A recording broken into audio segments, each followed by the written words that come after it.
tactically, of course, exaggerating. Facetious. There's been some, yeah, I'm being facetious. There's been some real questioning, especially in recent days, about that trade. But where we are not seeing questions asked, we are buying now are these travel stocks. Expedia and Airbnb doing really well today. They both delivered a positive outlook. They signal that travel trends are strong, that it's going to continue into the holiday quarter. And so far, Matt, they've seen no discernible impact from the government shutdown.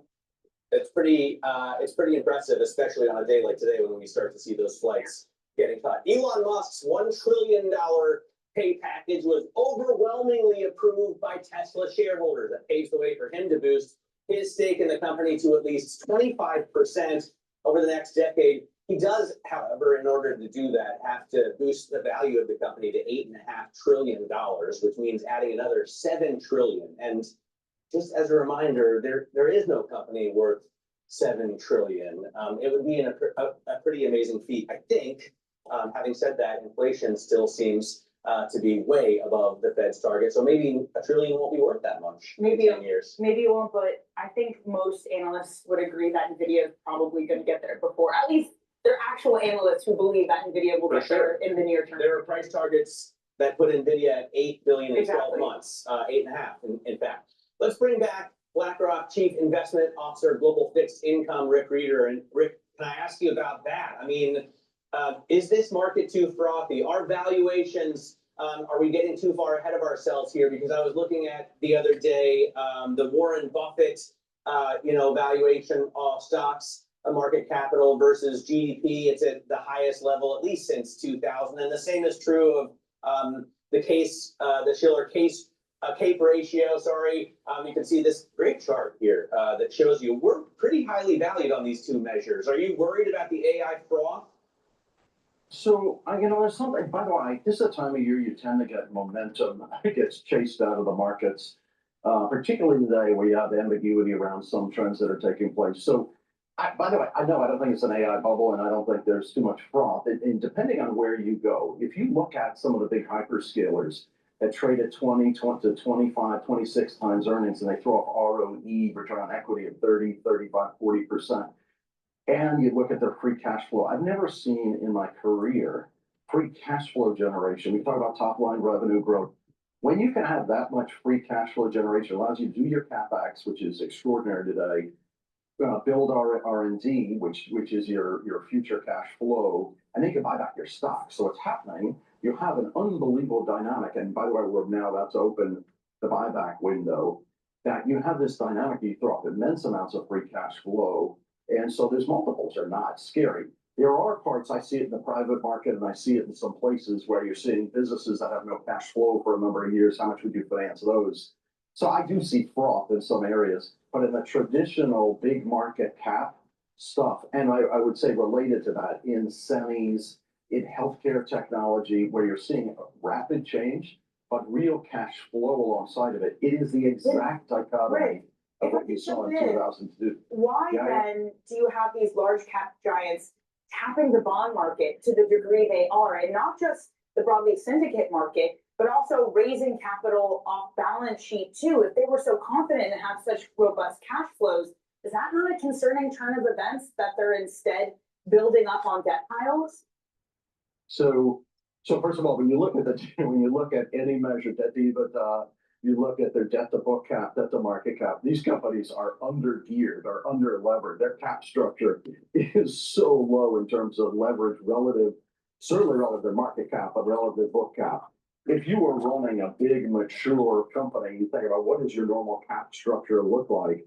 And if you're going to fund near-term CapEx over the next couple of years, if you can do it out the yield curve, which is where you see a lot of that financing take place, to say, gosh, I am throwing off a lot of cash flow, but if I can lock in these rates, and if I'm as a shareholder of any of these companies, I say, why in the world would you fund everything with equity? Or why wouldn't we put a little bit of debt, get a little bit of gearing, get your ROE higher? So I just think it's a natural evolution of, gosh, this is how you run a big company, and this is what a normal cap structure looks like. I mean, we were just talking about global bond sales hitting $6 trillion, an all-time record.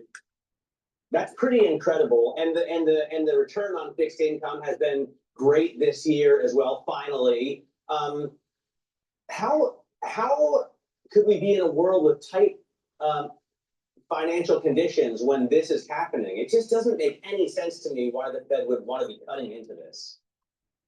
So, you got what I would argue, there's an immense amount of cash that came from certainly years ago in fiscal monetary stimulus. So, I don't think financial conditions drive, financial conditions are great for older savers in the economy. The interest rate tool today is incredibly powerful on parts of the economy that are really struggling. Low income, small business, the housing market. By the way, the government debt, since 89% of what the government funds is in 0 to 2 year part of the yield curve. So it has a huge influence on what taxpayers are paying for debt today. So my view today, what the interest rate tool does, the idea of it affects inflation. I'm saying this for months. It's very hard for the Fed to bring down sticky inflation, healthcare, education, insurance. Not terribly robust. But we do actually, if you bring the rate down, you'll bring down the mortgage rate, which you're seeing play out. Well, but not for poor Americans, Rick. Diane Swonk has said, bringing down these rates is not going to affect subprime rates, and 25% of the country is below 690 with a credit score. Also, I don't see how a lower rate adds jobs in an environment where companies are cutting headcount to try and offset higher tariffs to their margins. So Matt, I've said it for months now. I will say one thing: the Fed doesn't create jobs directly, but you think about what happens. Small business does. 44% of the hiring in the U.S. is small business. The rate's too high for small business. Second, you think about what happens in the housing market. We put 3.1 people to work for every home built in this country. If you get the mortgage rate, by the way, you don't have to get it down that much, but if you got it down 25, 50 basis points, you increase labor mobility. Your point is right. Companies, we are in a productivity revolution. Companies are going to cut jobs. But if you increase labor mobility because people can sell a house, move to another state where they get a job, if we actually put people to work in building houses, you bring down shelter inflation. The Fed can't create jobs, but you can ameliorate some of the stress that's happening because of productivity. And people talk about productivity as like AI. It is happening everywhere. We talk about freight, how we do logistics, how we do inventory management, how we do customer procurement. Productivity is exploding. We don't need as much labor collectively in the country. Bringing that rate down in the places that can actually help will actually at the margin help a labor dynamic that I think today you'll see, not just what you're seeing in the last 4 months, but what you're going to see for the next couple of years. And with these conversations, and especially your viewpoint, is made all the more important. We have to ask, because beginning of last week, Secretary Scott Bessent confirmed his list for Fed picks, your name among them. How those conversations? Hello, my name is DrPaulCottrell. We are live streaming on YouTube and also my website, the-studio-reykjavik.com. Thank you for joining. I greatly appreciate it. I will be rebroadcasting this content tonight on the different channels. I have YouTube, Brighteon, Bitchute, and Rumble. You can also follow me on X and on GETTR. You can follow me on TikTok, Substack, and Patreon. For the ones that like the content that I provide and want to support, please donate on my website, the-studio-reykjavik.com, or you can be a paid member to my Substack and Patreon channels. All the content that I provide are for free. So it's through the help of supporting the channel that allows me to do this work. In addition, I have great products. I have ebooks, supplements, and course material on immunology and pulmonology. Please take a look at those. Please get prepared for the fall and the winter season. It's really important to boost up that immune system. Go to my store, the-studio-reykjavik.com, and get the Max 35. This is 35 parts per million, or the cleanse, 30 parts per million. They're at different price points. Take a teaspoon a day every day. And by doing that, you're improving your oral cavity, helping the health of your oral pharynx, maintaining your mucosal barrier, and helping the health of your epithelial cells. Super important to boost up that immune system. Take it every day. If you're not feeling well or someone around you is not feeling well, take a tablespoon or two a day, swish in your mouth, gargle 20 seconds or so, and then swallow it. It's really easy. I've been doing this for over 5 years. So please go to my store, the-studio-reykjavik.com, boost up that immune system. And when you are boosting up your immune system, you are slowing down the aging process, And that's why the Max 35 and the Cleanse are part of my anti-aging protocol. In addition, please go to my store and get the structural nano silver soaps. Very high quality. You can get it in lemongrass, charcoal tea tree, peppermint, and lavender. So please go to my store, get a few bars of the soaps. Use discount 5, you get $5 off any order. It's all caps, discount 5, the number 5. Get $5 off any order. And get a few bars of the structural nano silver soap. Use it every day. These are soaps that I use continuously. In addition, be prepared for the fall and the winter. And the holiday season's coming, so these are great for stocking stuffers. So please go to my store, the-studio-reykjavik.com.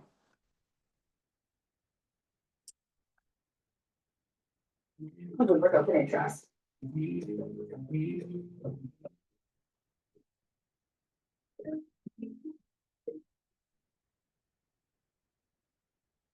All right. I want to pivot over to a little bit of the reactions about Mamdani. So let's go to Fox Business.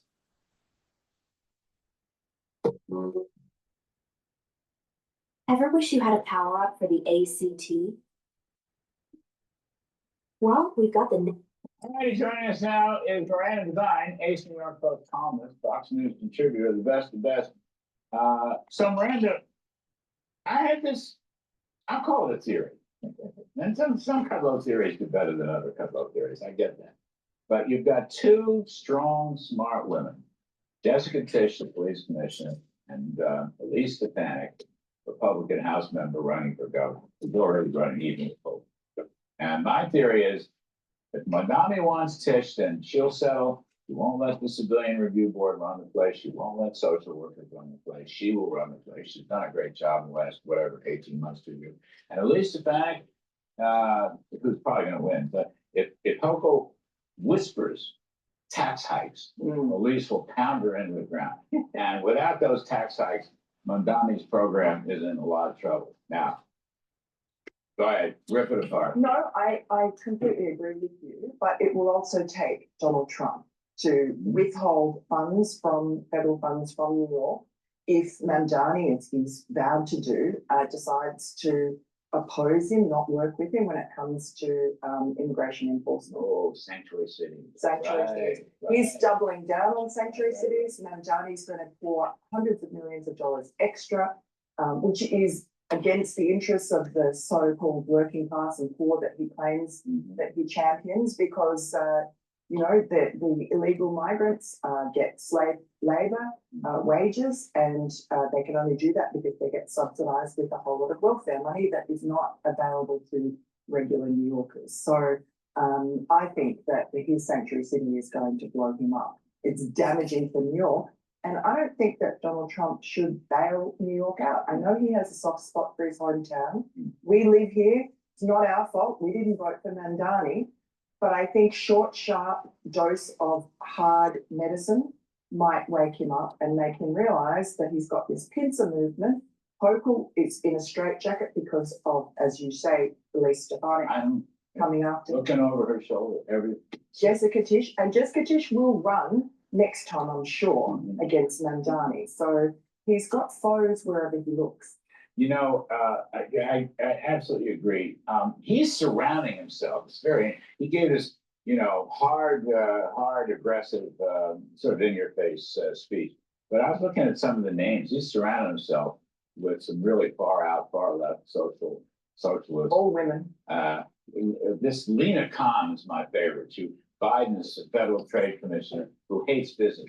Show me a business, and she will say the business is no good. It's a monopoly. We have to end the business. And she never won anything. But she went after every large business in America, all the tech companies. She lost every single thing. She's a complete lefty. She hates business. She's one of the 4 chairs of his transition committee. Lena Khan. Yes, I did agree though that with her that the monopoly or duopoly, whatever they are, of the big tech companies should have been broken up. The top 50, the top 100, she was going after every single company. Well, some of these tech companies just went way outside their mandate when they decided to deplatform the New York Post, deplatform the president. They have way too much power. Xing that, would you end the company? I mean, they. No, you just they- split it up. You just. Conservative censorship is terrible, Yes, granted, 100%. but they're too powerful, and so you split them up, Mm. just like they did Are with you the on railroads. Mamdani transition committee? You and Lena. Well, I mean, it's not just them. It's if you saw, there was footage of Mamdani's victory party. You had the worst of the worst in there, just cockahoo gathering together like witches around the cauldron. There was Hassan Piker, that awful Twitch streamer who tortures his dog with electric shocks to keep it still while he's on air. There's Mehdi Hassan. There's that awful woman whose name I always forget, Linda something or other, that blonde Karen woman. Yeah. Like the Venezuelan power bureau, that combination of the Venezuelan power bureau, right, at that victory party. But he's gonna have trouble governing. By the way, he liked to freeze rents, so I understand that. That will destroy the housing stock in New York City, but he can't. The Rent Guidelines Board makes those decisions. And Eric Adams has already installed his people in there who are rational. I think so. And the MTA is gonna be a problem, and the legislature is gonna be a problem with Elise Stefanik, with the enforcer. And, you know, Cuomo managed to keep de Blasio somewhat in hand, and Stefanik is going to be way stronger and more on the right than, I think Mamdani, the problem for Mamdani, well, for us, is that a lot of exit polls show that the people who went in and voted for Mamdani didn't really believe that he could fulfill any of his promises, but they were just grateful that he had heard their concerns about affordability. He'll have a year. If he doesn't get the stuff done in a year, he's finished. He will not have any real political capital. And then Elise Stefanik will be sworn in as the governor, and probably with a better legislature. That's the way I'm looking. Now, I know some couple of theories don't pan out, but I'm just telling people, please don't jump out of your window. It could be okay. Exactly. It could be okay. I love that you always see the glass half full. And that's the way New York is. I mean, New York just keeps on keeping on. We've been there before. I lived here pre-Giuliani. Those were really the bad old days. You know, maybe New York has to hit rock bottom to get a new, you know, savior like Giuliani come on. Jessica Tisch and Elise Stefanik and Miranda. Thank you very much. I think what's going to happen with Mamdani's policies is that he's going to have some pushback by the city council and the governor, but some policies will be instituted. It will seem somewhat effective for about a year. And then after the midterm election, you'll start to see things start to collapse. So we're talking after November 2026, where people will start to see, well, their prices are going up, their taxes are going up, crime is increasing, right? So when we're in 2027, that's when people will start to push back on Mamdani. Now, my concern is that he might seem relatively successful at the very beginning of his socialistic programs, which gives false hope to the Democrats, and that may be a tailwind for them to win some seats in the House and maybe even the Senate. But then after the midterm, a few months later, maybe halfway into 2027, you start seeing the true costs of socialism. The bottom line is socialism doesn't work. It never has worked. But there is this period of time at the very beginning when they start to issue the socialistic programs that there is it seems as though it's effective until the real costs start to take hold. Please go to my store, the-studio-reykjavik.com, and get the Myotrol. This Myotrol will help to build muscle and to maintain muscle. When you turn age 40, you don't express the genes that you need to build muscle. So to improve musculature, especially if you're 40 years of age or older, male or female, take the Myotrol.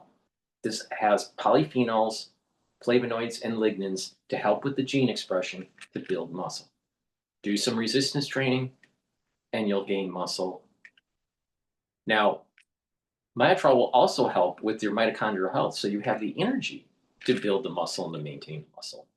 To reduce atrophy, take the myotrol. Now, if you're an athlete, younger or older, you will benefit from taking myotrol. This will help you to recover after your workout and to gain strength. So please go to my store, the-studio-reykjavik.com. It's powerful stuff.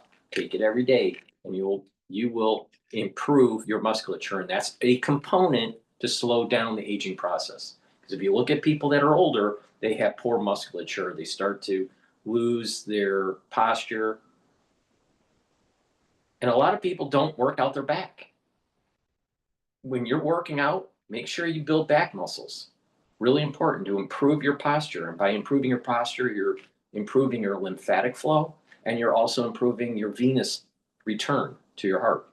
Super important. Plus, by improving your back muscles, you're aligning your spine, you're aligning your vertebrae, and you're also increasing the bone density of your vertebrae when you're doing back exercises. So it's really important to take the myotrol and make sure you do back exercises to build back muscles. Please go to my store, the-studio-reykjavik.com. Use discount 5, you can get $5 off any order. Slow down the aging process. Get the myotrol. All right, we're gonna go to Fox Business talking about the Exodus. An age where New Yorkers expect from their leaders a bold vision of what we will achieve, rather than a list of excuses for what we are too timid to attempt. Central to that vision will be the most ambitious agenda to tackle the cost of living crisis that this city has seen since the days of Figueroa LaGuardia. An agenda that will freeze the rents for more than 2 million rent-stabilized tenants. Make buses fast and free. Deliver universal childcare across our city. May our only regret. How those buses are going to run for free? You have a bus driver, he's not going to do it for free. You have maintenance on the bus. That doesn't just magically get fixed for free. What about the energy that the buses need? Diesel, electricity, that's not for free. Getting a new bus isn't for free. How's it going to be free?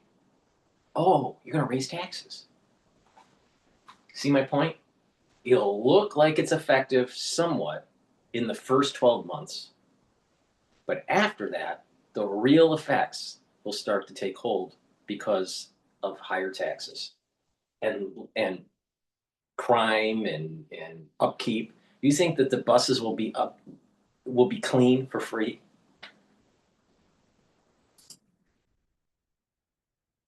Be that this day took so long to come. Well, that's New York City's mayor-elect, Zoran Mamdani, gearing up to implement his socialist policies, including his claims that he will freeze the rent for more than 2 million rent-stabilized units and build 200,000 affordable housing units. Unfortunately, all of those things are not under his purview. He doesn't have the authority to do any of that. Mamdani declared his victory as a mandate for change in the Big Apple. Joining me now with the People's Corporation founder, chairman, and CEO, Don Peoples. Don, great to see you. And we thought you were the perfect guest to address this because you've got business throughout New York as well as in Florida. And you've seen this massive exodus from New York to Florida. Give us your reaction to the races this week. Well, I think that the mayor-elect has a sense of optimistic naivety. The reality is the government can't change this. All the mayors wanted to accomplish reducing the cost of housing, increasing affordability. And here in New York City, we're nearly 1 million units short of affordable housing if you look at people who are living at 80% or below area median income. So ultimately, the reality is that it's a long-term problem. The government can't fix it, but the private sector is the only choice. And what you're seeing now is New Yorkers who are entrepreneurs, who are pro-business, who are market rate focused, are leaving and have left New York. Yeah, and we're seeing the numbers continue to rise. The victory in New York is sparking an exodus to Florida. It's been going on for a while, but it is renewing now this enthusiasm. The real estate market seeing a boom in Florida as wealthy New Yorkers escape higher taxes and other socialist policies, and the cities with the fastest growing populations of millionaires in the last decade include Scottsdale, Arizona, West Palm Beach, Florida, Miami, Florida, and Washington, D.C. Tell us how you see real estate getting impacted in New York and in Florida, Don. Well, I think after COVID, and we were able to work remotely as a nation, people were more portable and entrepreneurs were more portable and you could work from anywhere. So what you're seeing is a pursuit for quality of life, pro-business environment, low taxes. And so states like Florida, Tennessee, Texas, those states are prospering. Florida is having a gold rush. It is booming. The real estate market continues to appreciate. The supply cannot keep up with demand. We've got several projects underway, all through luxury development in Miami along the water. We've got market rate rental buildings being developed, and the markets are very strong there because there's an influx of people coming from New York and California. And if you look at Dallas, Texas is booming right now. JP Morgan's made a massive investment there. So Goldman Sachs. You have the financial services industry, those that were based in California, especially Southern California, moving there as well. So there's a flight to quality of life, flight to pro-business environment, and flight to lower taxes. And I think that what's going to happen is you're going to see that accelerate. We're already beginning to see it just in the next few days or the last few days in Florida. Yeah. By the way, you mentioned JP Morgan. I believe JP Morgan has more employees right now in Texas than it does in New York. And, they've got this enormous new headquarters building in New York, but more, employees in Texas. Don, what's your sense of real estate pricing in New York? How do you look at New York right now? If you're living there, you see this change about to happen, new mayor coming in next year. What do you want to do if you're thinking about potentially leaving New York City? Well, right now, I think that you're going to see a continuation of high income earners, high net worth, and wealthy entrepreneurs. They're going to continue to look to Florida as a good place to base and then come to New York as a visitor, if you will, but they'll leave their residency here. I think you'll see much more of that. I think New York, interestingly enough, on the luxury condominium side and the co-op side, there was a lot of excitement, a lot of energy up until the summer. And then after the primary, it slowed down. And so what you're seeing now, I think if I'm an investor in New York, we would be looking at affordable housing. There's 1 million units short for affordable housing. And I do think that that's a problem that needs to be solved. The government can play a role in that by putting more money towards it and putting more financial incentives. So the government can play the role, but it has to be a private sector focused role. And I think that the mayor-elect will do that. I met with him during the general election, and he did indicate a willingness to engage businesses in the private sector to address this affordable housing cycle crisis. And I think that is where the opportunity is in New York City. I think you'll see businesses like JP Morgan and others, they are going to bet big in New York because it's the epicenter of capitalism. It still will be the financial capital of the world. But it will be less of an entrepreneurial environment. And I think that's what you'll see the shift coming. So I don't think, I wouldn't be long right now on luxury condos right now, for example. So will prices go down before they come back up in New York?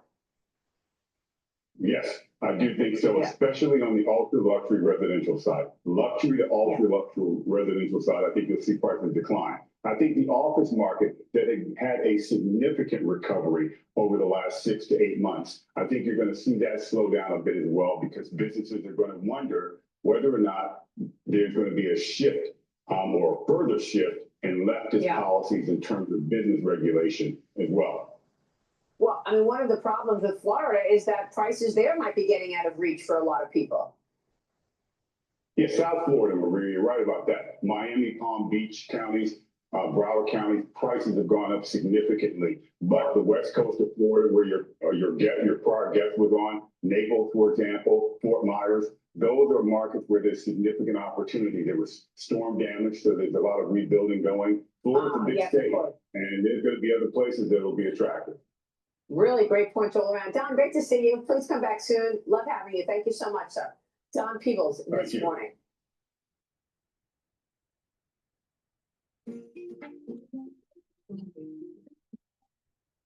I am Carolyn Forte, Executive Director of the Good Housekeeping Institute.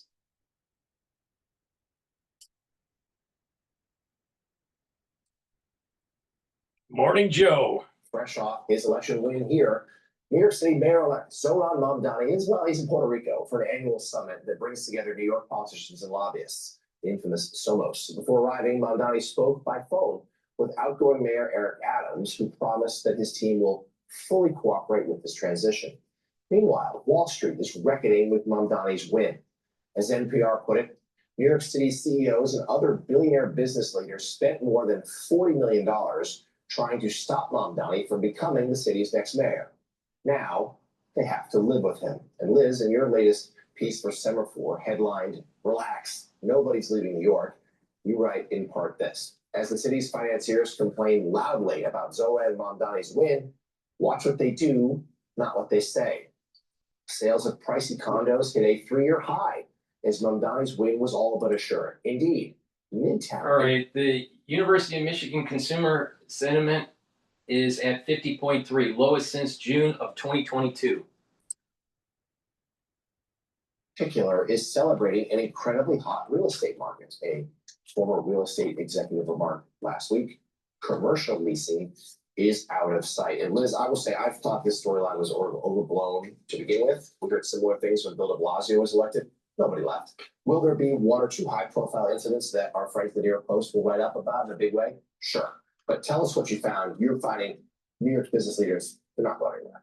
No, and money talks on Wall Street, so look where they're putting their money. You know, as you said, commercial leasing is crazy right now.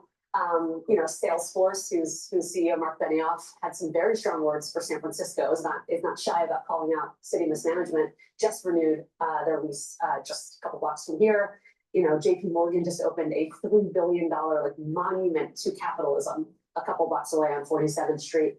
Ultimately, these are talent businesses, and for reasons we can get into, young talent wants to be in New York City. And in fact, the core of Mamdani's coalition was these white-collar, Yes, college young educated. talent wants to be in New York because they're talented. But there's a lot of people that are pseudo-talented, that are young, that think they deserve to be in New York. And these are the transients that always show up, and after 2 or 3 years, they leave. People who are complaining about prices, but they are squeezed precisely because they all want to be here. And you know, I think without talent deciding that New York City is not somewhere they want to be, nobody's going anywhere.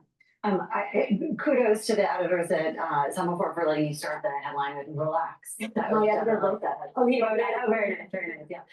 But it does feel like, I mean, maybe part of it, do you think that part of it is also like in COVID, there was such an exodus of New Yorkers out of the city? Some of that is sort of baked in. I mean, for sure, the suburban real estate market is also white hot, right? There are a lot of people who are leaving the city. One thing I keep hearing from people is they're really waiting to see what he does with the schools. That if he puts in somebody that's perceived as like really radical as school chancellor, there were rumors this summer that he might put in Jamal Bowman. That seems not to be the case now, but people are freaking out about that. That could drive, maybe not leaving the New York area, but certainly leaving the city for younger families that are worried about education. What do you think some of those other dynamics might be? It's certainly going to be schools. It's certainly going to be police. I think because you know, he was very heartened by his comments that he would sort of keep Jessica Tisch around. You know, I think you're talking about the pandemic, and you're right. And there was sort of this sense that Wall Street was going to lose, you know, sort of its core talent, and companies were kind of going to leave. But actually, I think the opposite happened, which is on the back of the pandemic, the loudest voices for people having butts in seats 5 days a week were the CEOs of these big financial institutions. And they're going to find it very hard to demand that their employees are in and have them be absentee. So, J-Mart, you're also on the Mamdani beat this week, and you've got a new piece for Politico magazine titled "New York is quietly preparing against Trump's takeover of the city." And you write in part this: alarmed at what Trump may do in response to Zoran Mamdani's election as New York City mayor, Governor Kathy Hochul has devised a virtual war room and convened a series of conversations with law enforcement, business officials, and activist groups to stop or at least mitigate any federal incursion. And J-Mart, I wrote this week also about how the White House and President Trump has been watching this race and has been sort of waiting for Mamdani's election, believing Mamdani is the foil that he could use, that that'll be the moment he does indeed really turn on his former hometown. you've got new reporting as to how New York will respond. Tell us more about it. Yeah, so quietly and behind the scenes, there's been a pretty extensive preparation campaign led by Governor Hochul. That her point person is the State Emergency Coordinator, Homeland Security Director, who has been organizing a series of meetings with folks in and around New York City, coordinating with Jessica Tisch, who you guys just mentioned is the police commissioner for Eric Adams, likely to stay for at least the time being at the start of Mamdani's tenure as well. And the first goal, John, is stop this from happening. They are hoping to kind of preempt any effort to send the feds into New York. If that doesn't work, and I think there's going to be a pretty extensive PR campaign in the next 2 months to make the case, we're good, we don't need the feds here. If that doesn't work, then it's phase two. Then how do you mitigate the presence of the National Guard or even active duty troops? Obviously, that's a more complicated question, but I think you're going to see a pretty whole of civic society effort, clergy, veterans, civic officials, activists, labor, to say on the front end, John, don't do this. And Hochul is interesting because she actually has established a rapport with Trump. It's on again, off again, but she does have a line with Trump.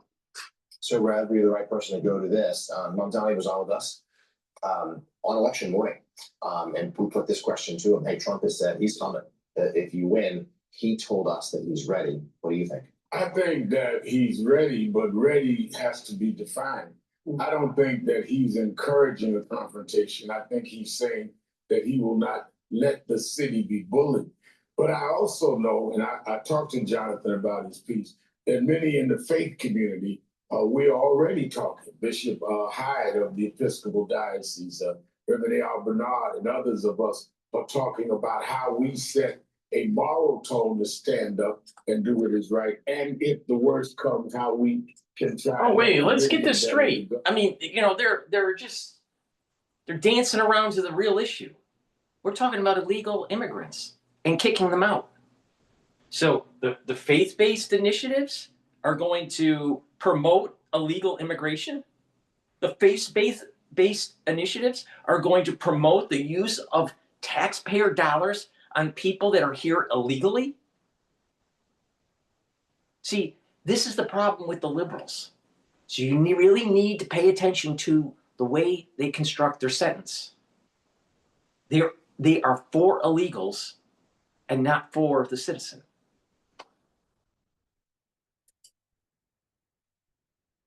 And others, because at the same time, we want to protect those that we feel are unfairly targeted.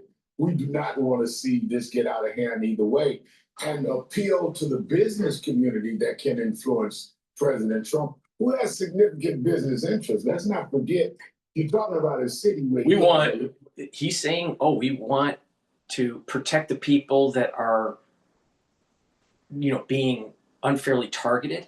What, huh? How do you define? This is when we have to use the Socratic method. Define exactly the type of person you're trying to protect. What are the characteristics?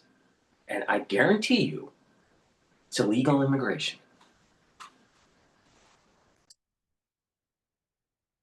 Of interest. And so it is not LA to him. It is not Chicago to him. You're talking about Trump Towers and other real estate here. That's his, and his buddies are here.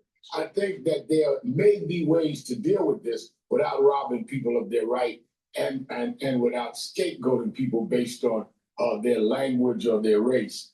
And at least we should try to attempt that. If not, we've got to take a stand that is right and moral. And we see that polls thought that his moves in LA, Chicago, other places unpopular, and his effort to punish New York by scuttling that rail tunnel to New Jersey, well, that may have helped elect the new Democratic governor of New Jersey. We will stay on this. Liz Hoffman, thank you so much for a new piece for 7-4, an important piece available to read online now. Good to see you. Also, senior political columnist at Politico, Jonathan Martin. J. Martin, thank you again. New piece also available to read online.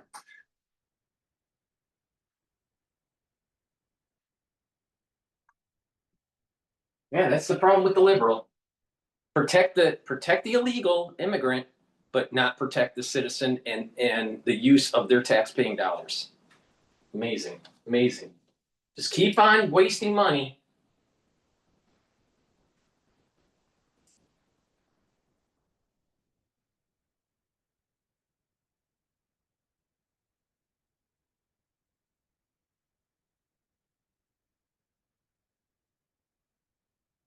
AI requires massive bandwidth, low latency, high resiliency. For businesses, this means faster connectivity, more reliable connectivity. Meanwhile, President Trump is reiterating that these flight cancellations are set to ensure the safety of every American, which is key. And Peter Ducey joins us now outside of the White House with the latest on that and a new push to reopen the government. Hey, Peter. Yes, and President Trump is not talking about these cuts at airports like they are a way folks here have figured out to gain leverage over Democrats in the shutdown. Instead, they see these as something that just has to happen when a shutdown drags on this long. Are you at all concerned that it might not be safe to fly right now? What do you tell people? No, that's why they're cutting, yeah. Fair question. As Sean Duffy announced, they're cutting in certain areas 10%. And they want to make sure it's 100% safe. That's why they're doing. President Trump now insists the Democrats will terminate the filibuster in the first hour if and when they assume control or power. Republicans have what the Democrats want. We should do it now and have the greatest 3 years in history. And when it comes to reopening the government, there is still a huge sticking point. Well, we're going to see about the shutdown. Look, the shutdown is caused by the Democrats, and we're not going to spend $1 trillion or $1.5 trillion on healthcare for people that came into our country illegally. They should have, as they've done always in the past, it should have just been extended. It could have been extended very easily. And we still don't know of any meaningful progress in these behind the scenes negotiations between Republicans and Democrats to reopen the government. On the contrary, there are various reports that Democrats privately think that it will benefit them the most to let things drag on a little bit longer, especially now that there are problems at the airports affecting so many more people. Back to you. Peter, so this new deal that Senator Thun's going to put out there is the first thing really offered in a while. As you just mentioned, you went through it. They're going to fund the Agriculture Department. They would they'll fund the VA with a short-term extension into January. Punchbowl is reporting that Dems plan to walk away from this. Would you be surprised? Is that what your reporting also says? Yes, there is no reason to think that at this point, with the deal that's being put out there to kind of piecemeal, figure out like the top priorities and piecemeal fund certain parts of the government, like what the president did, trying to pay the troops for as long as they can. The votes are not there, and if they want to go down a different path and use these reconciliation packages where they can jam something through with no Democratic support, maybe. I'm gonna go to the University of Michigan data. Components. One is current conditions and one is future expectations. So the current conditions part of sentiment has really come down quite a bit this month, primarily because, again, people are really quite concerned about the effects of the shutdown. They're concerned about high prices and the impact on their pocketbooks. And on that note, they believe that buying conditions for big ticket items are just really poor right now because of those high prices. At the same time, they're not necessarily expecting things to be any worse in the long run. So really what we're capturing is a deterioration in views about the current situation in the year ahead. Gotcha. So it's like a snapshot of the moment in time.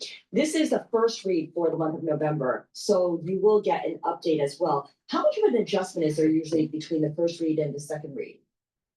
It depends on what's happening in the economy. If the shutdown is finished and the federal government reopens, I would expect a tick up in consumer views of the economy. But if this shutdown continues to drag on, and if there are major impacts on consumers on down the pike, it's unlikely that sentiment is going to recover in the near term. So, Joanne, the headline number, University of Michigan sentiment number 50.3. Where would you like to see that number? Where would that number be if this were a healthy economy, a normalized, healthy economy? Where would that number be? We've been seeing about four consecutive months now of small declines, and that's landed us here in this very low, historically low from the historical context. What we want to see is at least a few consecutive months of improvement, and we haven't seen any improvement in sentiment since the beginning of the summer, when people started to calm down after the height of tariff rhetoric. So consumers, we want to see a sustained improvement, and we just haven't seen it. How are you thinking about the inflation expectations? For 1 year out, the expectation from consumers is that prices will rise more, a tick up to 4.7%. But for the 5 to 10 years out, they're actually feeling a little bit better. Yeah, so consumers are seeing a decent amount of uncertainty with respect to inflation. They continue to be pretty worried about the possible impact of tariffs. They don't think we're out of the woods yet, but they are not nearly as worried or panicked as they were earlier this summer. So both in the short and the long run, consumer expectations for inflation have come down compared to April and May, but they're still considerably higher than they were a year ago.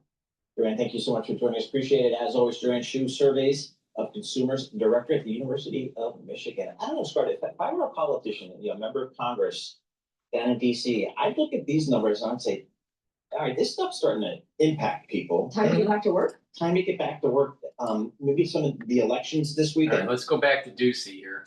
Please go to my store, the-studio-reykjavik.com, and get the Gladiator Barley. This will help to build muscle, bring down inflammation, detoxify your body, and soak up free radicals through superoxide dismutase. Take this every day. This is a month's supply. Do resistance training, gain muscle, bring down inflammation, detoxify your body.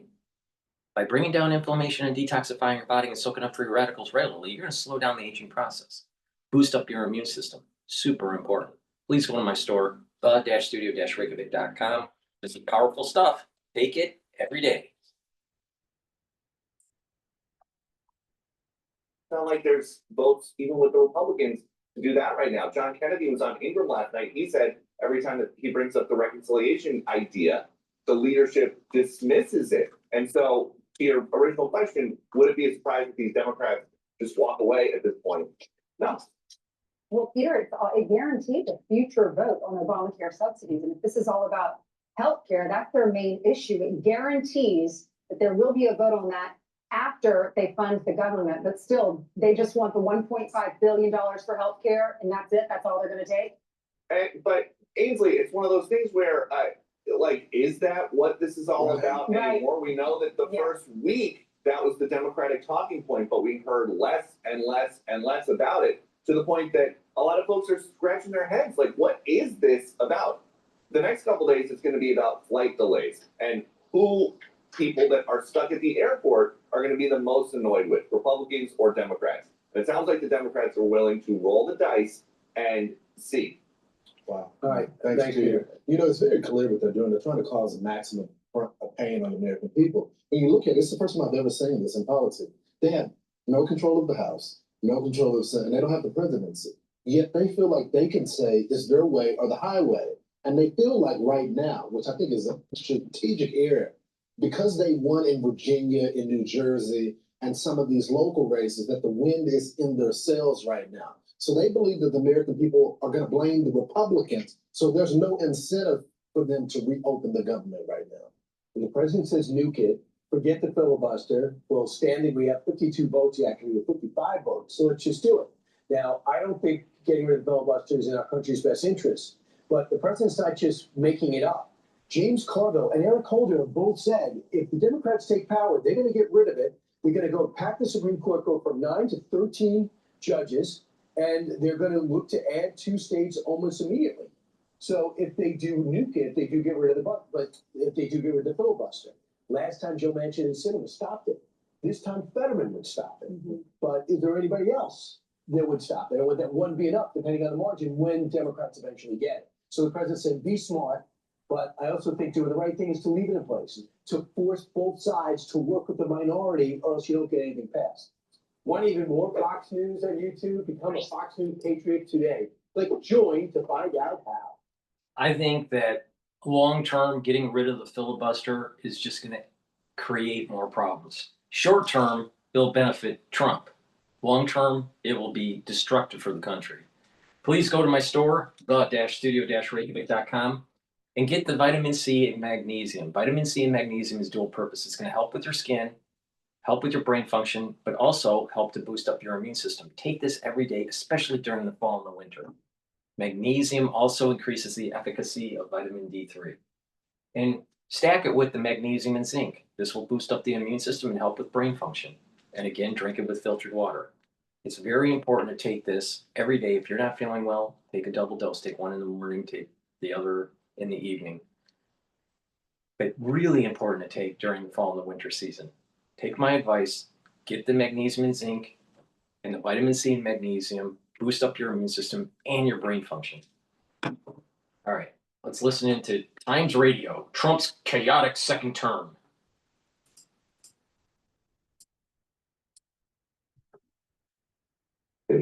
From the MAGA right, which makes many centrists very unhappy, particularly domestically. The way he's weaponized the Department of Justice, the way he's used tariffs. The Supreme Court now has a big case in front of it about whether his use of tariffs under a so-called emergency is actually legal or not. There are other cases questioning his use or abuse of presidential power. But this is part of the revolution that he's bringing, this idea of a unitary executive, i.e. the president can do whatever he or she wants, which I think is a big, big change. And he surrounded himself with all kinds of sycophantic people in his own cabinet. Now, big meeting's taking place today in the White House. Hungary's Prime Minister Viktor Orban, who is extremely eager to get around US oil sanctions, is meeting with Donald Trump today. Orban's coming to the White House squarely focused on obtaining an exemption. We're here to explain the dynamics of the meeting and why some Europeans are nervous is Stephen Erlander, the New York Times diplomatic correspondent. Stephen, good morning. Good morning, how are you? I'm very well. So Orban's sole focus, it seems, is to obtain an exemption on these sanctions. Do you think he's going to get it? I think he probably will. Save up to 35% only through Tuesday during Raymore Flanagan's Veterans Day Super Sale. Or pay no interest for up to 72 months with a minimum purchase. Get up to 35% off today at Raymore Flanagan. Gusto is the best choice for small business payroll. It's fast. It's trusted. It's a great value. I think he probably will. I mean, Hungary and Slovakia are pretty dependent on Russian energy. There's a pipeline. They've always been that way. The Europeans have learned to live with it. I mean, Trump made comments on it. After all, he's sanctioned India for buying Russian oil. But this is a long-standing relationship. He's very fond of Orban. Orban, in many ways, is seen by Trump people as a kind of predecessor of the Trump style. And Orban was also the person that Trump wanted to host this summit meeting that hasn't happened between himself and Vladimir Putin and possibly with Zelensky on the side. So Orban is very invested in also trying to ensure that if such a summit happens, it happens there. Europeans are angry in general just because Orban has been kind of an outlier and they do not want Putin, who has been seen as a war criminal by the ICC, to be coming and welcome to an EU member state. So these things are all in play, but my guess is since the two of them get on very well, they'll keep differences pretty well hidden. Yeah, of course. That meeting that was announced to say we're going to be meeting, I think it was in Budapest, wasn't it? And Trump said very confidently that could happen within a fortnight or so before totally crumbled again. How sort of symbolic a setback would it be for sort of Ukrainian and other European leaders? They've spent months trying to sort of use this unified voice to prod Donald Trump against Putin. How much of a setback would it be if Viktor Orban gets what he wants? Well, I think it would be a setback, but I mean, the main issue is whether Trump's willing to put pressure on Putin in a serious way, threatening to cut off energy supplies, blah, blah, blah, more sanctions. He's done some of that, obviously. He's done some serious sanctions because he was so angry at Putin about the failure of having the summit against two big Russian banks. So he has done something. But I do think he sees Orban as a kind of ideological ally and a way for the US to make its interests felt inside the European Union. It should be said that Orban lately inside the European Union has been behaving himself better, partly because I think, as he always does, he kind of judges the mood and knows his colleagues are annoyed with him. So again, Orban just wants to stay on Trump's good side, which is true of most leaders in the world, and because they get on, he'll probably have to debase himself less than many leaders find themselves having to do. Actually, it'd be interesting to hear your reflections, Stephen, of the last year, really. I mean, Viktor Orban is making his only first visit to the White House. There have been many extremely turbulent meetings held in the Oval Office in the last year as Donald Trump's been president for the second time around.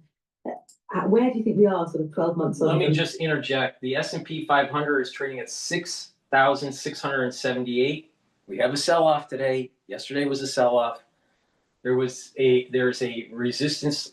There's a support level at 6,650 now. If that breaks, we're going to see 6,500. So there's a bit of a sell-off going on in S&P 500. From Trump 2.0 in terms of how different the administration and turbulent it's been this time round? Well, it's not even been a year, which is, I think, exhausting everyone, not just in Washington, but all over the world. Because Trump is basically unpredictable when you get him in a setting, particularly in front of the press. And he loves to show off in front of the press. If you read the transcripts of his comments, they wander around. And oftentimes, if you're sitting there as a leader and there's some domestic thing that touches him off, in a way it's a relief because then you're spared.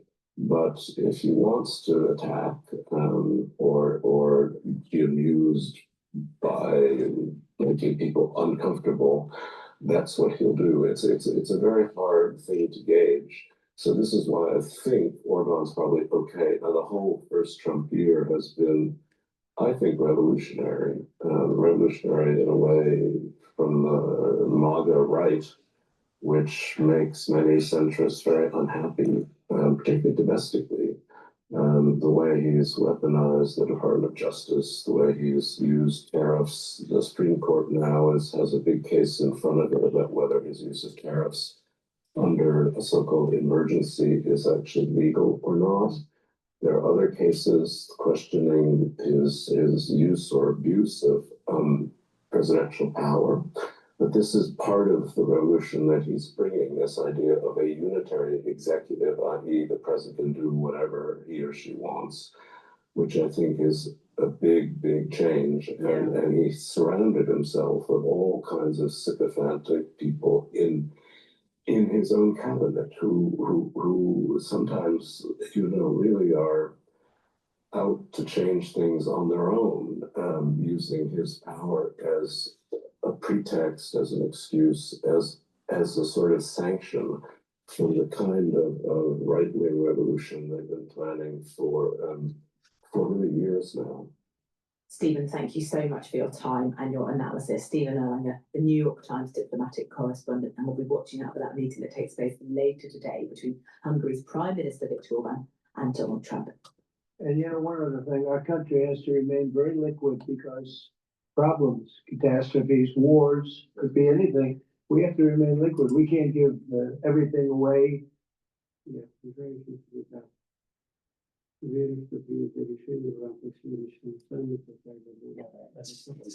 Let's listen in on Bloomberg here. Worsening sentiment. I think it's probably a good amount. And even though we sort of look at the state of the shutdown as, yes, we have some pullback now, but we would expect things to sort of even out after there's a reopening. Unfortunately, that's not necessarily going to convince all of the animal spirits in the market. And so sometimes we'll still end up with that one side of things saying, well, it's negative now, and so I'm going to act now. I would expect that some of the sort of mid-cap consumer, or even sort of like right before it becomes luxury, just a little bit of that premium might struggle a little bit more. I would expect to see across the board a bit of rationalizing when it comes to supply chain and adapting to the new global trade environment. And I do definitely expect everyone to just comment on their trends in traffic and in ticket with retail. So we're going to see if things like providing value from the Walmarts of the world are sufficient enough to maintain valuations in the market, or if it is the beginning of a bigger correction where everyone says, you know what, we've appreciated fundamentals for a long time, but we're looking at the macro and we're nervous. It's something we're going to find out soon.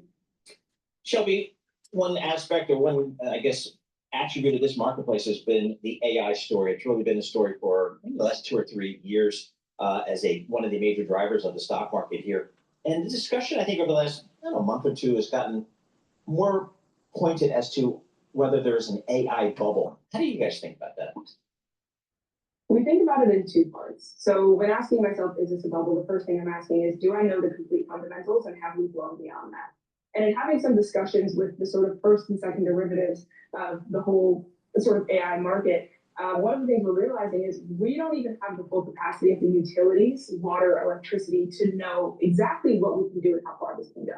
So if I think of that just as one component of the fundamentals, knowing there's much more, I say, well, I'm not quite sure exactly what the ends of this are. So I'm not sure on that regard. But the second part is time. And how far forward and how soon do we expect all of this to pay off? The current valuations are suggesting that everyone expects this all to pay off in about 3 years. And that's where I disagree. You lose me at thinking that the runway is that short. So if we consider those two things, if we say, do we know all the fundamentals? No, but is it right on time? Not really. It's a little bit too soon. I would say, yeah, probably. We're looking at a bit of a bubble. How big? Unsure. But with things being pulled so far forward and not knowing the complete bounds, we might be looking at something here. Thank you for being so candid on that. I mean, there's a lot of unanswerable questions there, and so many people just kind of plow ahead and say, no, this is going to work out. This is going to work out. Technology is a good thing for us, blah, blah, blah, blah, blah. Yeah. But there are so many things that we don't know just yet. In terms of things that we don't know, we also don't really know what's going on in the labor economy. And the data points from private providers like Challenger suggest that things are worsening.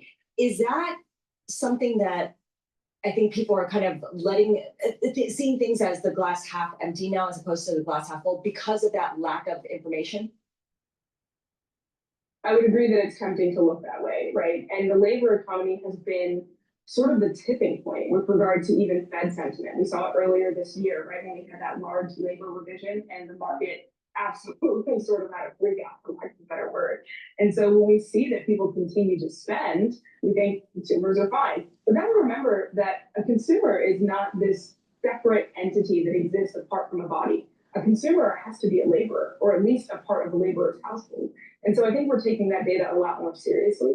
And then also understanding that even if it's short-lived, we're going to see a reduction in what those laborers can buy, what part they can contribute to the consumption equation, the consumption part of the equation. So I think the labor economy is definitely being taken into account, especially because once again, we're seeing it hit white collar. And one thing we've seen since probably about 2022 is that K-shaped recovery in consumption. The top 10 to 15% have been doing a lot of the consumption. They're also facing a lot of the layoffs now. So the labor economy is a crucial thing to consider in our calculations. All right, good stuff. Really, really appreciate it. Shelby, always a pleasure speaking with you. Shelby McFadden is a senior analyst at Motley Fool Asset Management. So smart and really very candid about what's knowable and what's unknowable. Yeah, a lot of this, I think for a lot of investors, is just kind of a little bit of faith there with this AI, some of these big predictions we see about AI. It's the same thing that happened during the big build out of the railroads.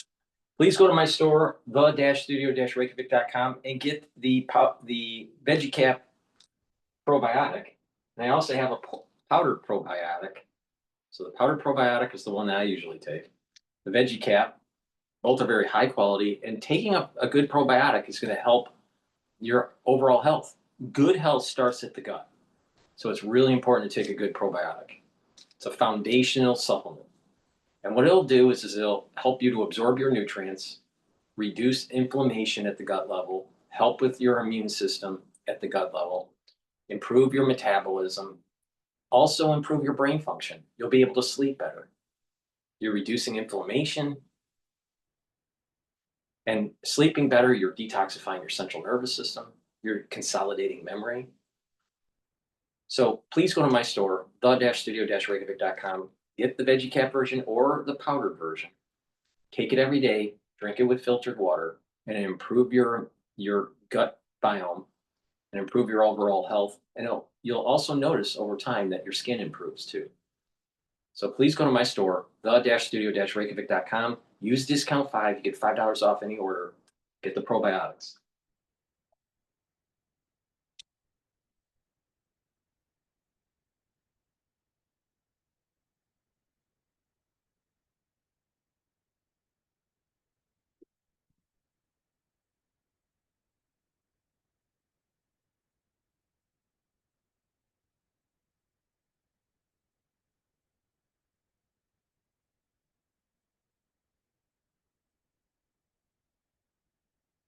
The volatile week for crypto. Join us now, Anthony Pompliano, founder and CEO of Professional Capital Management. I thought the whole exercise was just kind of silly. They have it's at 100,000. So you got a price target of 1.5 million. Okay, so that's 15 times. You're starting at 15 times, as if you can make a forecast like that with any degree of certainty or accuracy. And then your resolution on the whole idea is so fine that because of what you're calculating, you can cut 300,000 off. And then it's only going up 12 times. The whole thing just seems silly. I don't know how you but we are at 100,000. Do you think it goes below significantly, or this is enough? We've seen this. It's going to go below. I think it's going to go below 97. A reckoning that's happening across both crypto and Wall Street, which is the Wall Street folks are realizing that Bitcoin is real and it's going to be here to stay. At the same time, the crypto people are realizing that Wall Street plays a very different game. Wall Street actually does not want an asset that goes up, 100x and then drops 80% every 3 to 4 years. They want something that is much more predictable, much more stable. And so why they get so involved with it? Because Bitcoin is not as risky today as it used to be, right? If you were buying Bitcoin in 2012, 125 about a month ago. Of course, but if you think about the risk you take, you should get paid for it. And so right now, Bitcoin is much less risky today than it was a decade ago. And so people are going to get a lower return.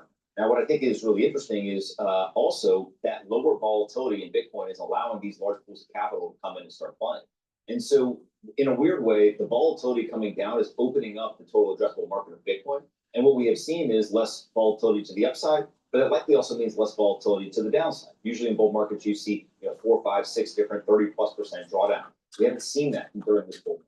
So you're just getting dampening of volatility over time, which frankly is boring to a lot of the early investors. And I think that's why you see a lot of those guys starting to sell. If you don't take her price targets into account, the point she was making, I thought was interesting. That is that maybe the notion that Bitcoin becomes more than just a store of value in digital gold, the idea that it eventually becomes something for cross-border transactions and instantaneous payment, that could be she's basically saying stablecoin could take a lot of that market share. I would go even further. I think it's already taking that, right? I think that's kind of her point. So Bitcoin's never going to be anything other than digital gold? For years, I think I've been coming on here and saying, hey, we know for sure that people want to use it as a store of value. Maybe one day it'll become a medium of exchange. The question of always like, are you going to buy your coffee with it? You can't store value in Bitcoin. It's impossible because it's too volatile. Bitcoin is going to appreciate. You don't want to spend an asset that is likely to appreciate for future. Guys that bought the pizza. Now correct. And so instead, what do? You spend something that you think is going to depreciate over time, which is the US dollar. And so the rise of stable coins, I think, is really just taking the exact same asset, US dollar, same monetary policy, you're putting it on new rails. And what we're finding is that the demand for dollars was way higher than we ever thought before. I think that's a good thing for the United States and for the US dollar. A lot of times gold, though, is non-correlated with risk assets. In fact, sometimes it's a place where you can park during times of turbulence in the stock market. You might like gold or treasuries or something like that. Bitcoin is still like creating like a NASDAQ stock. Yep. On steroids. Yep.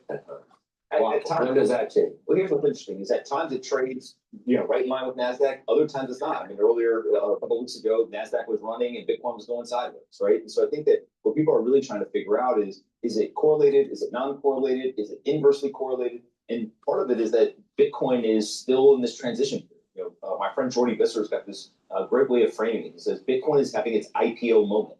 And the whole idea is that you have the early holders of Bitcoin who are dispersing that Bitcoin into the market. And there has been billions and billions of dollars of sales of Bitcoin coming from those early holders. Yet the Bitcoin price is still at $100,000. And so there is this persistent bid coming from the traditional financial system saying, we want to buy the Bitcoin and we're happy to take it out of the hands of the early holders.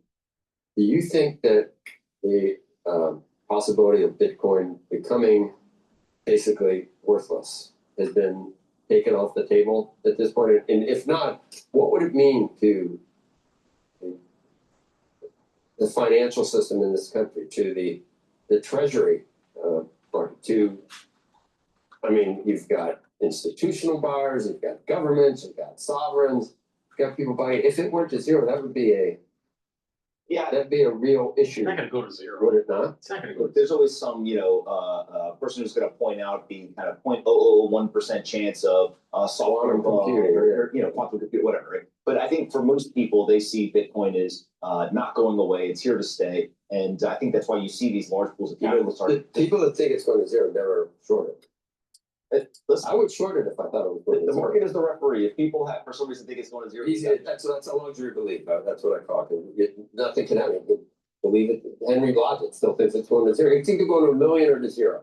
It's a luxury belief. You can have it and no one's ever going to call you out on it, but you're never going to short it because you don't ever put any money down. I do think that there is a theme that is happening right now that people have not yet wrapped their head around, which is this whole idea of crypto is going to be dead in a decade, right? People are not going to be talking about crypto. We're just going to talk about finance. Everything is now merging together. You have the crypto world and you've got the traditional finance world. Crypto will be just so intertwined with the financial world that we won't even use the term. We used to think about the internet, like internet finance, and then there was the finance industry. Now it's just finance. Same thing's going to happen with crypto, right? BlackRock, as an example, BlackRock could be described as a crypto company. Their most profitable product is their Bitcoin product. They're talking about tokenization all the time. Like they are trying to adopt these new technologies. All of the big asset managers, they're trying to figure out, how do we play here? Do we actually have funds that invest in this space? Do we tokenize our fund? What do we do? And so over the next decade or so, crypto as a concept is going to be dead, and you're just going to hear people talk about finance. And I think that's a good thing. That's the maturation of the industry. How long did the people point out that, how long were tulip bulbs a thing? They were for years and years and enough. I don't think 20 years, though, was it? Look, I think that what people forget sometimes is how quickly everything is accelerating now. One of the things that we've done is we've launched a software product called Sylvia that allows somebody to come in and they can attach their bank account, their brokerage account, their crypto account. They can upload their real estate, their private investments, their credit cards, all this stuff. And the AI goes to work and starts to immediately begin helping them get their financial life in better order, right? It's kind of help you grow your investment portfolio. And the reason why that's important is because now all of a sudden software can replace financial advisors or your stockbrokers. And so we think that the same way that AI is attacking things in personal finance with a product like Sylvia, we also think that the same thing is happening. Bitcoin is attacking store of value. We think stablecoins are attacking medium of exchange. We think tokenization is going to attack the stock market. It is the digitization. The framework I've been talking about since 2018, 2017 is we had an analog financial system. We then upgraded it to an electronic QSIP system. So you used to have a physical stock certificate, a physical deed in your home, et cetera. It all became electronic. Now we are going from the electronic QSIP to this digital world.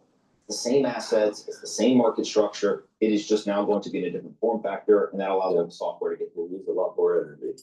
It does need a lot more energy. Boy, Anthony, thank you. And when you use up all that energy, guess who's going to pay for it? The end user, the household. When they have higher gas prices, higher electricity bills, please go to my store, the-studio-reykjavik.com, get the zeolite. This will bind to heavy metals, toxins, and chemicals and allow you to urinate them out within 6 to 8 hours. It's important to detoxify your body to help with your immune system and your endocrine system, even your brain function. Super important to do. Also, by detoxifying your body, you're helping your bladder and your liver and your kidneys. So please go to my store, get the Zeolite, detoxify your body regularly, take 3 small drops underneath your tongue, and drink filtered water. Take it every day.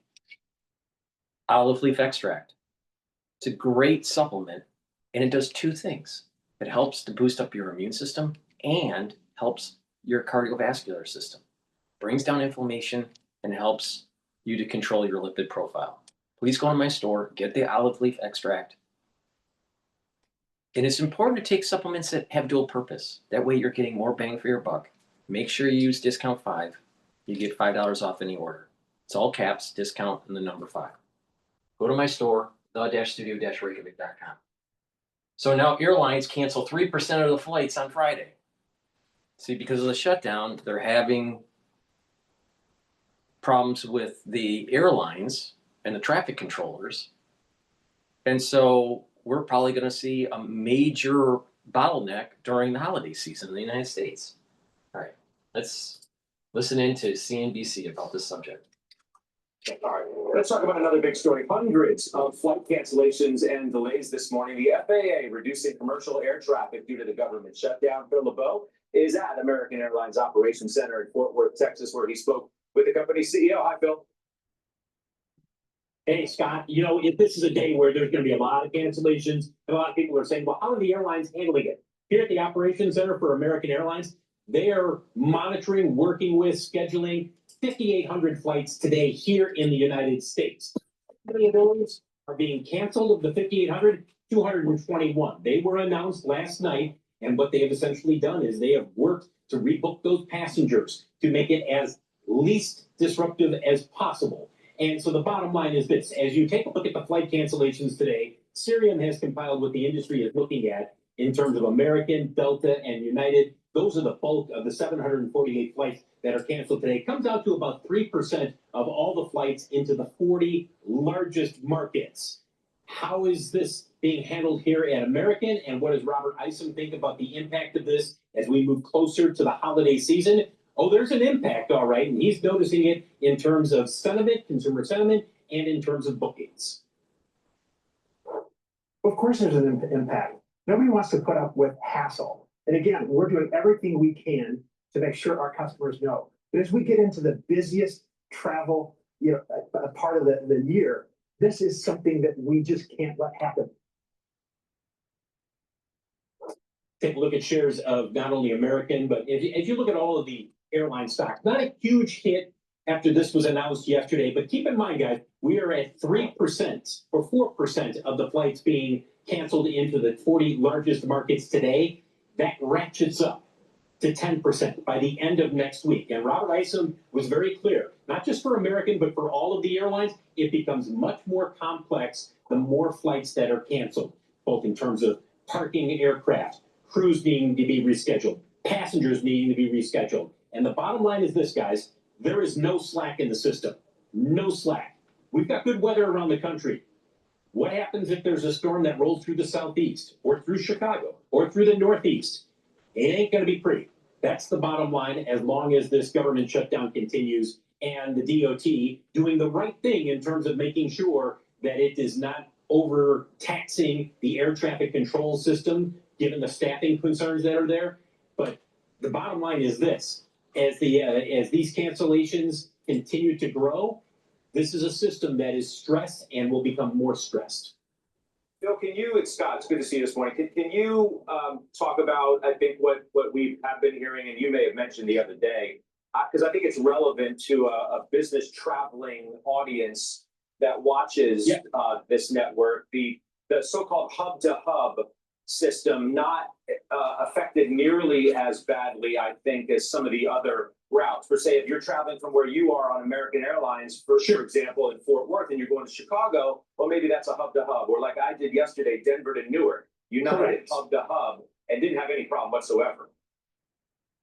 Most of those flights for all of the airlines, hub-to-hub, as well as large city to large city, most of those flights remain. They have not been canceled. What the airlines have largely done is they've reduced the frequency into secondary markets. Here's an example. There used to be, or typically, there are 6 flights a day between Dallas-Fort Worth, an American hub, and Corpus Christi, which is not a hub, but it's a city where they have a lot of flights and a lot of customers too. Now they brought that down to 5. And maybe next week, do they have to bring it down to 4, or do they have to cut back in other areas as well? One thing I should point out, Scott, everybody sits there and says, well, come on, how much of an impact might there be? I can tell you this, when I fly, and I've been on several trips already in the last week and a half, every time somebody will stop me and they'll talk about the state of the airline travel business or their bookings or their personal experience flying, increasingly, corporate travelers are saying, I don't want to take a trip. I don't want to risk being stuck somewhere. And Robert Isom says that is real. That is going to continue. And I know there will be people who say, well, that's too bad. Washington will figure this out. In corporate America, they're not waiting. You will see this continue to be the case where corporate customers will just not take trips. It's not worth it. And look, when I came down here today, my wife said to me yesterday, are you sure you can get back tomorrow night? Yeah, I'm pretty confident I'll get back to Chicago. But there are a lot of people, and they stopped me in the airport. No, they stopped me in the airport last night, and they said, I don't know. Is the air traffic control situation going to be good when I get to this place? Or when I'm out on the runway? How do I know that there's not going to be a staffing issue? You don't know. And that's the frustration for millions of people who are traveling and who have trips booked for the holiday season. Yeah, that's true. That is true. Actually, Goldman's got a nice table of the names most exposed to the airports impacted. At the top, Spirit, Frontier, United, and then way down the list, Phil, names like Southwestern American. While we have you, I do want to get you on Tesla, and I don't know if you want to talk about the pay package, the woes of being a public company, some of these aspirational production targets. We're going to shift over to Fox News talking about Stefanik. Please go to my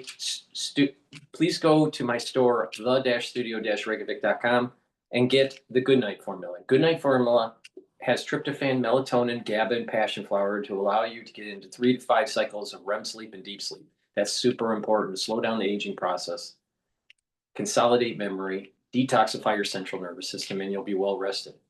Good sleep does slow down the aging process. It improves your memory. Please go to my store, the-studio-reykjavik.com. Take this every night. Clarity Factor is another great neurostack. This will get rid of that brain fog, allow you to concentrate, and over time, it'll improve that neuroplasticity between your neurons. They'll connect, you'll have more connection, more conductivity. You'll be thinking faster and have better memory. Please take this every day. Go to my store, the-studio-reykjavik.com. Drink it with filtered water. Protecting your brain and improving your cognition is super important.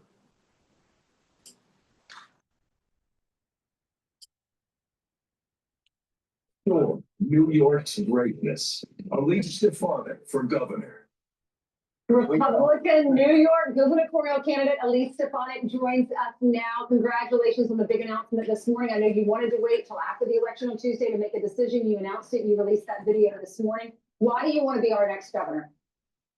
I'm running for governor to make New York affordable and safe. We have seen decades of single-party rule led by Democrats, and Kathy Hochul is the worst governor in America. New York is the most unaffordable state in the nation, with the highest taxes, the highest energy bills, the highest utility bills. We also have a crime crisis because Kathy Hochul has brought us failed bail reform and has embraced the defund the police Democrats. And after this week, Ainsley, when we saw a raging anti-Semite pro-Hamas communist who wants to raise taxes, and frankly, he barely won the majority of New York City voters, Kathy Hochul endorsed him and bent the knee. She has failed New Yorkers. So this is a broad coalition of Republicans, independents, and Democrats who know that enough is enough.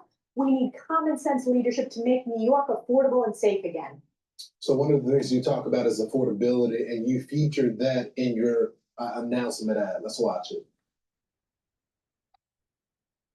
Okay, and here's Kathy Hochul's response to that. Elise Stefanik is running for governor of New York to do what she's always done, put Trump first. Elise Stefanik, she'll always put Donald Trump ahead of you. So how are you going to combat that? My response is I always put New York families first. Kathy Hochul has put New York families last again and again and again. She's an accidental governor. She's only in this position because she was Cuomo's lieutenant governor.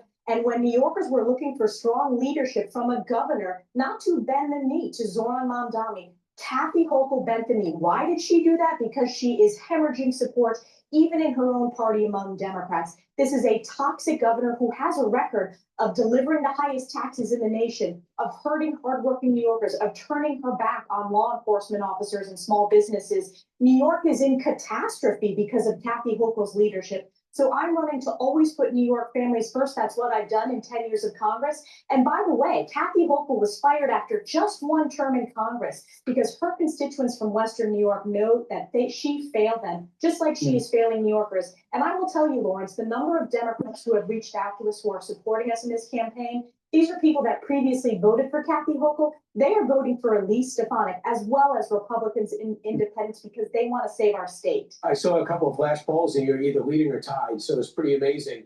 But in particular, you looked at the city, just elect somebody who says, I'm a socialist, I don't like capitalism, and doesn't really seem too fond of America. How do you win over those people? What do you know about New York that's different from New York City? Well, first of all, I think it's important, Brian. This was not a mandate, even though Mamdani is claiming such. He barely got over 50%. So that is really a historically low performance for someone who won the Democrat primary. That means nearly half of New York City voters, which is traditionally a Democrat city, voted against Mamdani because they know he is so radical. He's out of touch with hardworking families, with small businesses who are already crushed by the highest taxes in the nation. And when you broaden the scope across New York State, this is not the type of leadership that New Yorkers want in their governor. They want a strong governor to lower prices, to have energy independence, to lower the prices of utilities, lower the prices of groceries, not raise taxes. And within 24 hours of Michael being heckled, tax the rich, she said she's open to raising taxes on top of the taxes she's already raised for New Yorkers. Just last night, Kathy Hochul was in Puerto Rico, heckled off the stage by people telling her to raise taxes. So she is beholden to this radical far left. What have I delivered? I have worked to deliver the largest middle-class tax cut in history for New Yorkers. I delivered that working with my colleagues in Congress, and President Trump signed it into law. Congresswoman, what's great about this for conservatives is if you look at New York City, they're obviously into socialism. Mamdani won. But you're running for the entire state. You represent the 21st congressional district. That's in upstate New York. That is a red area. So you have a really good shot of winning because it's not just about New York City. How do you plan, though, to combat the socialists who might be running against you? I know you'll probably run against Kathy Hochul, but if someone else comes in, Mamdani's transition committee, they raised more than $500,000 in less than 30 hours. Well, certainly Kathy Hochul already has a primary on her hands with her hand-picked lieutenant governor that is running against her. We also saw that Mamdani refused to endorse her. So it's not just the radical left. We also had a newly elected Democrat assemblyman in my district, a moderate Democrat, who also refused to endorse Kathy Hochul. Compare that to our rollout of endorsements today. We've earned over 70% on day one of the Republican county chairs across our state, the full endorsement of our state Republican Party, as well as very strong support from the Conservative Party as well. I have a record of flipping a district. It was previously held by a Democrat. I've won every primary and general election, and we've overperformed, winning not just Republicans, but independents and a fair share of Democrats as well, because my record has been delivering results for families, for small businesses, for our veterans, for our farmers, which are so important to upstate New York. So we will win upstate New York. We are going to overperform any previous Republican in New York City because New York City voters know that Kathy Hochul has even failed them by turning over their city to this radical communist. And we're going to continue crisscrossing the state, whether it's on Long Island, Western New York, or the North Country. We are getting an outpouring of encouragement and support. It's official. Congresswoman Elise Stefanik, long rumored, now confirmed, will be running for governor. Will the Republicans in New York hold the line and prevent the state to going into communism? We won't know. We have to wait. Please go to my store, the-studio-reykjavik.com, and get the complete multivitamin. This multivitamin has the multivitamins that you need for proper enzymatic activity so your cells perform properly. And when your cells perform properly, your tissues perform properly, your organ system perform properly. Super important for slowing down the aging process. Please go to my store and get this very easy to digest multivitamin. Use discount 5 and you'll get $5 off any order. Ubiquinol is the most bioavailable form of CoQ10 that you can get. This soaks up free radicals, helps the health of your mitochondria so you have more energy, and ubiquinol protects your neurons. Super important to take, especially if you are 40 years of age or older. And digestive enzyme complex. This will help to reduce the load on your pancreas. As you get older, your pancreas doesn't function as properly, even if you're healthy. Digestive enzyme complex will break up carbohydrates, proteins, and lipids. Drink it with filtered water. And what digestive enzyme complex will do is reduce that load on the pancreas, break up your food, allow you to digest and absorb that food with less stress on your digestive system. Digestive enzyme complex also has bromelain, which is an enzyme that's fibrinolytic that helps to break up clots. And digestive enzyme complex has the enzymes that you need to break up glycoproteins. It has the proteolytic enzymes to break up glycoproteins. That's super important during the fall and the winter season. So please go to my store, the-studio-reykjavik.com, and get the digestive enzyme complex. And for the ones that were paying attention to me way back in the good old days of 2020, all right? 2021, 2022, 2023, 2024, I kept on saying, get the digestive enzyme complex because it breaks up glycoproteins, all right? Super important. Take it during the fall and the winter season is also important. Please go to my store, the-studio-reykjavik.com.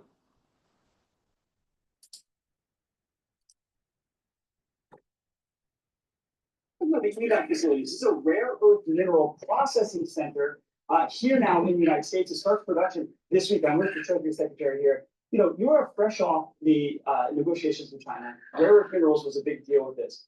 We are seeing now the first processing plant in the United States here with EVAC. What message does this send?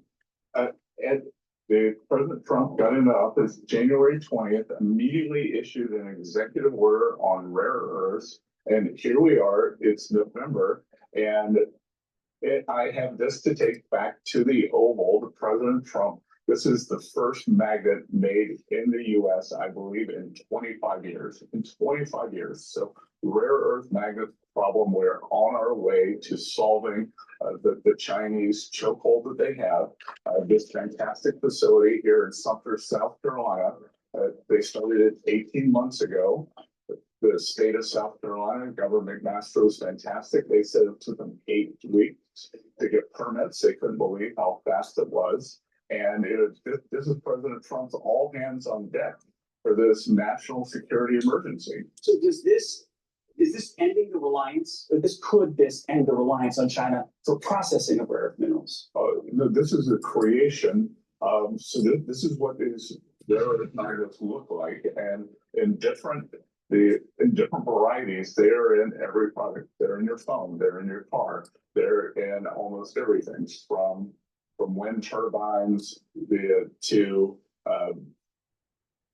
computers. The military use is very important. They're in the fighter planes, they're in the precision equipment, they're in missiles, and we are going to become independent thanks to companies like EVAC. These folks stayed in business when everyone else went out of business. They were the only non-Chinese company. They have this incredible manufacturing facility. They sent workers from South Carolina over to Germany to train. And I've been talking to the workers, and they're so excited to be a part of this. Well, we're talking about jobs. The 300 permanent jobs in this one, but we're not getting a jobs report today. So going forward, when can we see some of these investments turn into real jobs that the president's been talking about? Well, I think this is the perfect example, because when I was talking to the folks here, there are 800 construction jobs building this facility. They think that they can make it 6 to 10 times bigger. They bought all the land around this. Where we're sitting used to be a soybean field in rural South Carolina, and so I think we're at the cusp of the liftoff in 2026, 2027.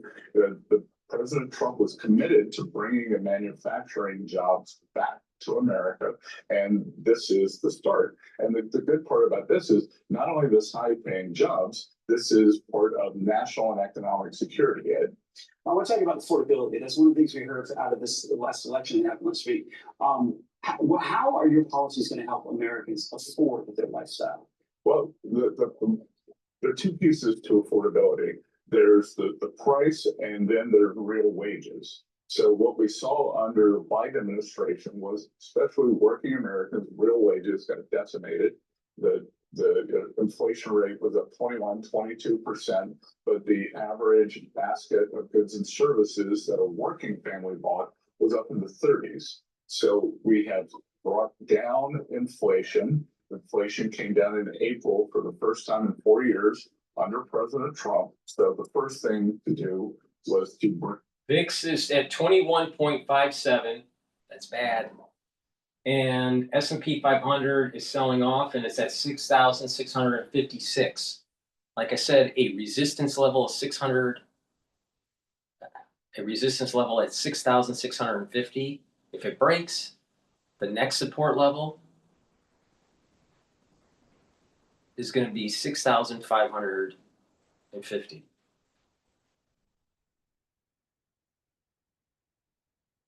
I think that honestly that there's going to be a little bit more of a sell-off in the S&P 500. It may bottom out at about 6,500, but it's predicated on what is going to happen with the tariff case in the Supreme Court, and also what is going on with the shutdown. If the shutdown hurts the holiday season, we're going to see further sell-off in the S&P 500. This is not good. There's some acceleration that's taking place here. Now, it is at the end of the week. It may set it up for individuals to buy the dip next week, but this shutdown issue needs to be settled. Down the rate of change. We're going to continue to bring it down. Energy prices are down. You might have seen yesterday, Walmart came out and said that the Thanksgiving meal is 25% less. But the other side, and it's why we're here today, is real wage increases, because there were not real wage increases under the Biden administration, because so many of the jobs are government jobs. And it's jobs like in great factories like this, where a lot of these workers have been laid off. A Caterpillar factory had closed, and now these are precision manufacturing jobs. This is exactly the kind of facility that the President Trump's trade policies wanted to create. So I think we've already seen workers get real wage increases, but I think that's going to accelerate like it did in President Trump's first term. Coach, you just got best, and I appreciate it. Thank you. We will have more on this interview later. Please go to my store, the-studio-reykjavik.com, and get the omega-3. This is dual purpose. It'll help with your cardiovascular health, but also your immune system. It brings down systemic inflammation. But the primary reason why you should be taking omega-3 is to help with your cardiovascular health. And by doing that, you'll have better blood flow to your brain. Now, omega-3 will bring down inflammation and help to control your lipid profile. Helps to bring down LDL levels and increase your HDL levels. When you have less LDL, that means that you will have less oxidized LDL, which means less plaque formation. Super important to take every day. And vitamin B complex. If you're 40 years of age or older, you need this. Absolutely need this. Why? The first 4 B vitamins will help to boost up the health of your mitochondria through the electron transport chain and boost up those energy levels. Vitamin B complex revs up your metabolism, your cellular metabolism, so your cells perform better. And guess what? When you get older, your cells don't perform as well. This will help that. Now, vitamin B complex will also help to protect your neurons. When you get older, your neurons start to fail. You don't want that. Make sure you get the vitamin B complex. All right, let's go to Victor Davis Hanson. Trump isn't weaponizing the law. He's ending the Biden double standard. Donald Trump had promised not to have a so-called revenge tour and use the law in a weaponized fashion against his political enemies. I think it's time to pause.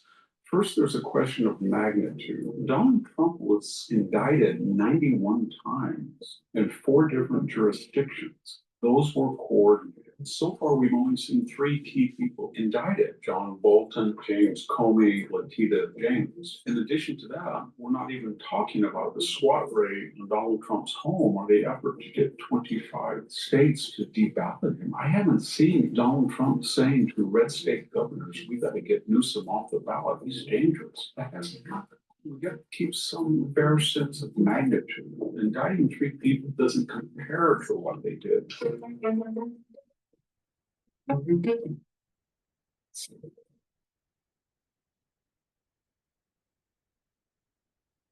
America is going through a higher education transformation where students are realizing that what they want and need is a place that doesn't stifle their intellectual freedom. Standing out among the few graduate programs that value viewpoint diversity is Pepperdine University School of Public Policy, where I've taught the last 2 years. Their Masters of Public Policy, James, and people are all Signal.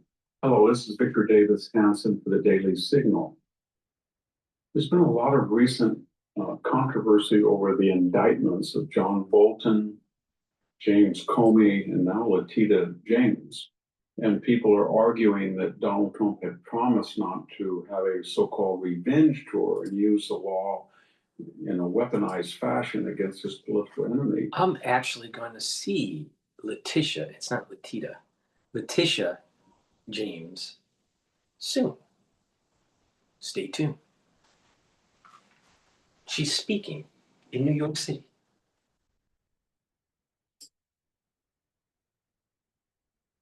Given what they did to him, and now he's doing it. And I think it's time to pause. First, there's a question of magnitude.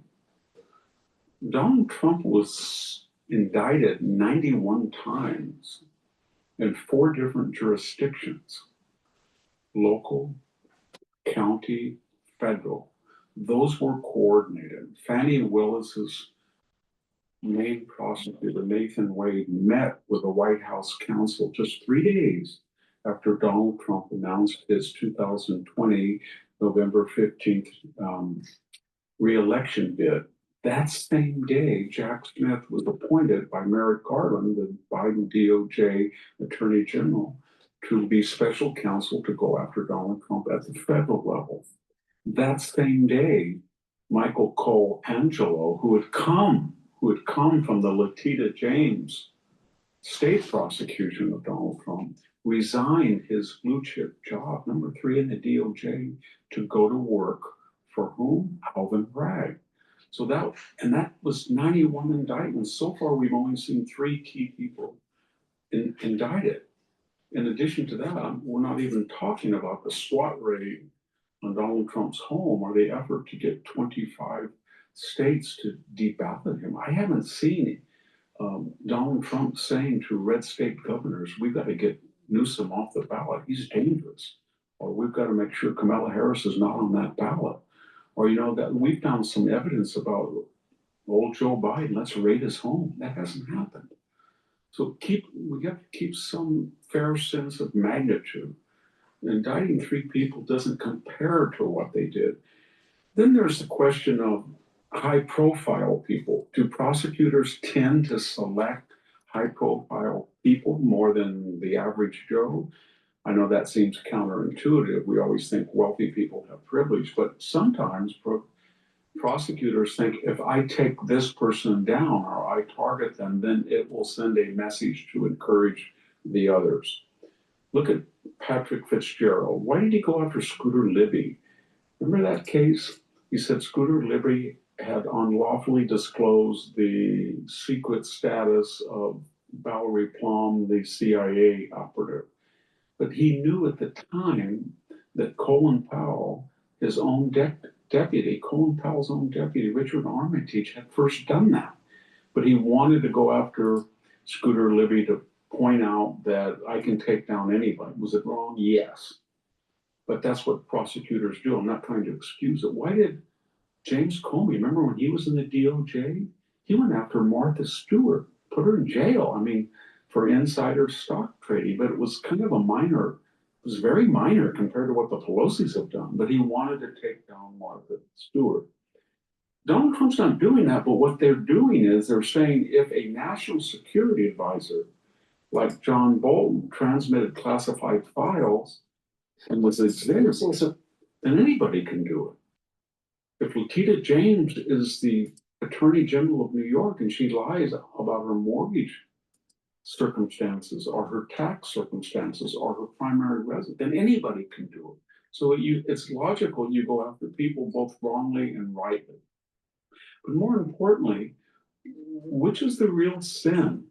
Under the Biden administration, they knew that John Bolton had transmitted. They had information from a foreign intelligence source had interrupted or intercepted his own communication, and he was transmitting allegedly classified materials to his wife and daughter. They didn't do anything. They didn't do anything because he was useful. He was writing a biography that would embarrass Trump during the Biden-Trump election. Which is the greater sin, to let felonious behavior go unaudited, unaddressed, or to address it? Maybe you can say it's selective, but unless a jury will find that out. At least you're not being giving exemptions and amnesty to people who have helped you. Why did they not prosecute John Brennan and Andrew McCabe and James Clapper? They all three had one thing in common. They all lied either to federal investigators or under oath to Congress. Why didn't the Biden team go after them? Because they were all useful to them. Clapper and Brennan were on MSNBC and CNN and night after night attacking Trump. Andrew McCabe was on occasion. So they felt we're going to excuse their sins, their illegalities, allegedly, because they're useful. So Trump comes in and the DOJ under Mamdani says they all have criminal exposure and I'm going to enforce the law. You can call it selective, but I would rather see somebody enforce the law than give an exemption for political purposes. But we don't talk about that. There is a lawfare, and the lawfare is not just prosecuting people in a political fashion, but more importantly, not prosecuting them, giving them exemptions. There's another consideration. Whether we like it or not, almost all of these high-profile cases occur in the East Coast corridor from the financial capital of New York to the nation's political capital in Washington, D.C. As we saw with the E. Jean Carroll case and Judge Kaplan, as we saw with the Letitia James case and Judge Ingram, as we saw with the Alvin Bragg case and Judge Merchan, and as we saw with the Fannie Willis case and the Georgia judge. That was an exception, but the judiciary is more or less to the left, and especially juries and judges in Washington, D.C. and in New York. And the chances are that most of these cases, if they come to trial, and remember, these are not— Lower court judges have a lot of power, and you have to spend money to appeal their decision, even though you know 100% that they read the law wrong, and you have to fight it. You have to spend all this money, do the appeal, and eventually it will go through the appeal process. And normally you are able to win, right? But you have to spend money. And they know this. So this is how the lower courts can push their liberalism. They push their ultra-liberal agenda, don't read the law correctly, and it has to be overturned by an appeals court. But you got to spend money to do that, and it eats up time.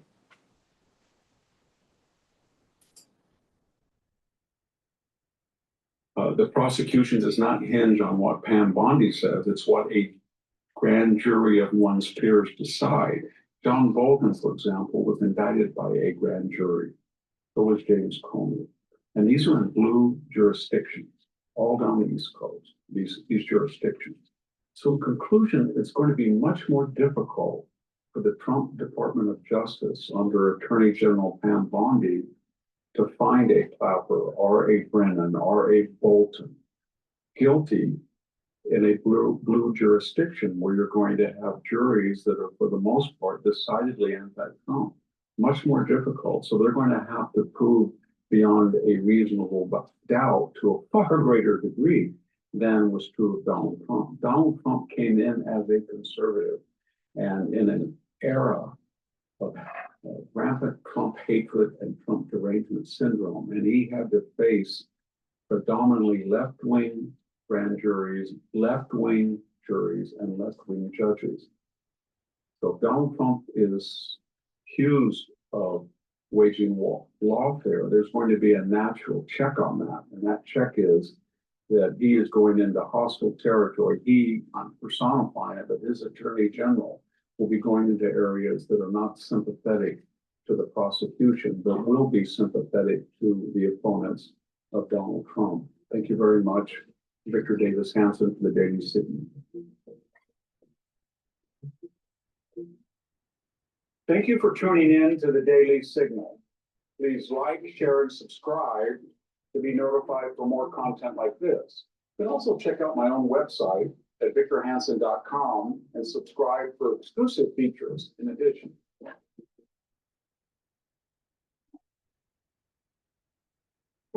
Businesses everywhere are turning to Gusto for payroll, benefits, and more.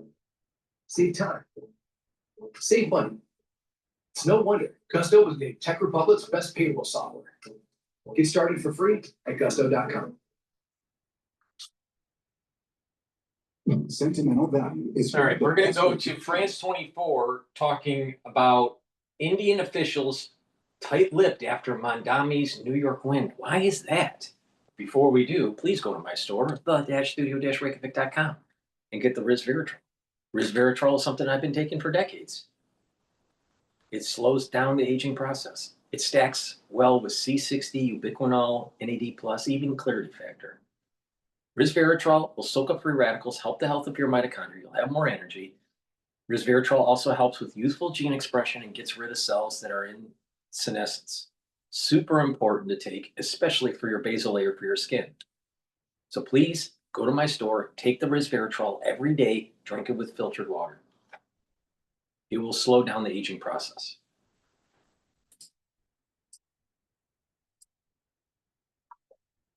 Welcome to Access Asia, and the long distance are coming up. Zoran Mamdani makes history as the first person of South Asian descent poised to become mayor of New York. His victory celebrated by Indians online, but officials in New Delhi remain tight-lipped. And Indian engineering students feel the pressure as updated H-1B visa rules kick in for new applicants, some now looking for opportunities to study in other parts of the world. Zoran Mamdani is poised to become New York's first mayor of South Asian descent. The 34-year-old will take over Gracie Mansion in January.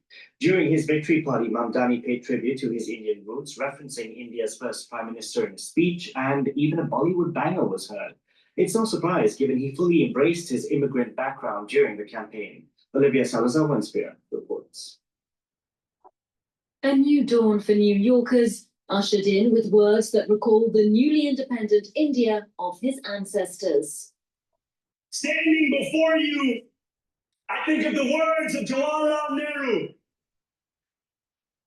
A moment comes but rarely in history, when we step out from the old to the new, when an age ends and when the soul of a nation long suppressed finds utterance. A break from the past, more than 7 decades after Nehru evoked the same idea as the first Prime Minister of India. In his 1947 Tryst with Destiny speech, he spoke of his ambition to free the common man and end poverty. Tackling socio-economic inequality has also been a feature of Mamdani's campaign, pushing for a more affordable city for its residents.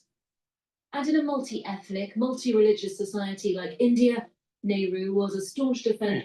This is comparison this is just erroneous comparison. You can't do this. How can you make a comparison between what was going on in India and what's going on in modern day America? There literally is poverty in India. There are people starving to death. You ever wonder why Indians have so many cases of diabetes? Because for generations they didn't have adequate nutrition. So when they move to an area where they have adequate nutrition, their body is conditioned to absorb those nutrients and store them because their body thinks that there's going to be a famine later. You can't even compare what is going on or what's going on currently in India, but also way back then to now. It's night and day difference. What we call poverty in the United States is actually living like a king in other countries, especially in sub-Saharan Africa. So this comparison is totally wrong. In addition, India was pushing for independence from England. What Mamdani is trying to do is destroy our Constitution. Totally different. Totally, there is no comparison that is logical to say what's going on in New York compared to what was going on during this era in India. We're talking in the 1940s, 1930s, 1920s. We're talking about Manhattan Gandhi era. No comparison whatsoever.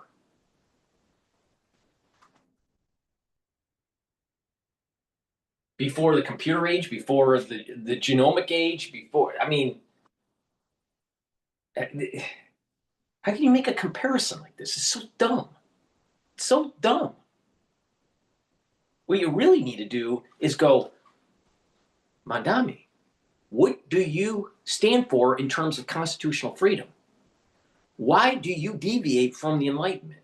Why do you not learn the lessons of Plato in the Republic?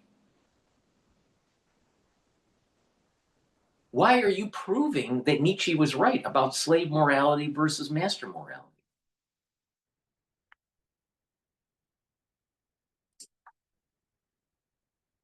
Secularity, standing against religious discrimination, a position echoed by Mamdani, who's underlined that pluralism is something to be celebrated and has resolved to tackle Islamophobia and anti-Semitism.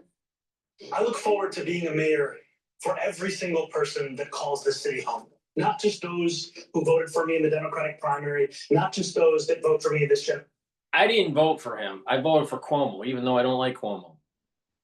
Because Sliwa was never going to win. I'm a Republican, all right?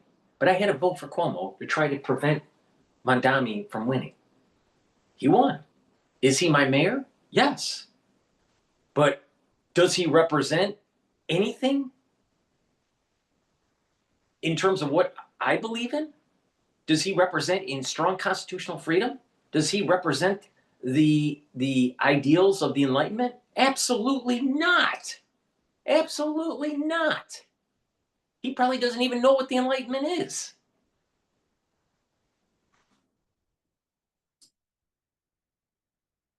But all 8.5 million New Yorkers. And that includes Jewish New Yorkers who may have concerns or opposition to the positions that I've shared about Israel and Palestine. The issue. Zohran Mamdani's parents were both born in India, his mother an award-winning filmmaker, his father an academic.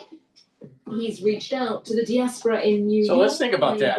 Filmmakers are usually liberal. They don't want to rock the boat so they can get their films made.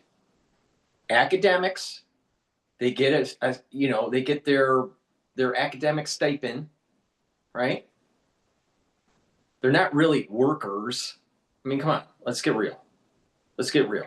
And that's the reason why most of them are liberal. Because they don't really understand. All they think is, well, they'll do some research or they'll do their lectures, they'll pontificate about liberal policies, see how great Marxism is, and then they get their check. But they don't really understand that check part of it came from philanthropy, and those individuals had to have businesses to be able to earn enough money to be able to donate to the university, on top of state or federal money coming in for grants. And that came from taxes of hard-earning workers. See, there is nothing free. But when you when you live in a little bubble, and you don't go to the secondary, the tertiary level of where the money's flowing, you don't fully understand capitalism. That's the problem. His parents are coming from the mindset that, well, liberals are great.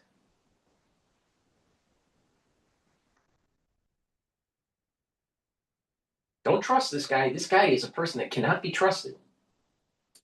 Hopefully we can get him out in 4 years. Bollywood aesthetic, speaking Hindi in campaign videos. तुमने कभी किसी को vote किया? कभी किसी को rank किया? देखो, यहाँ न्यूयॉर्क सिटी में हम rank choice voting. And wrapping up his victory speech with a mic drop scored to a Bollywood banger, Doon Machale.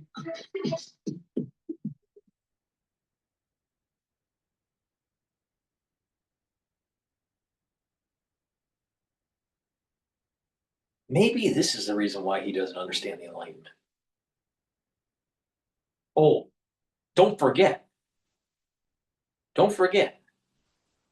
our failed H-1B visa policy for decades has built up India and circumvented American citizen engineers.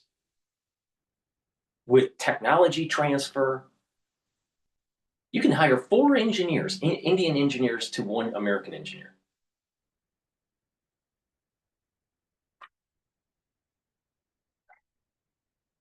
This is what we get in the end.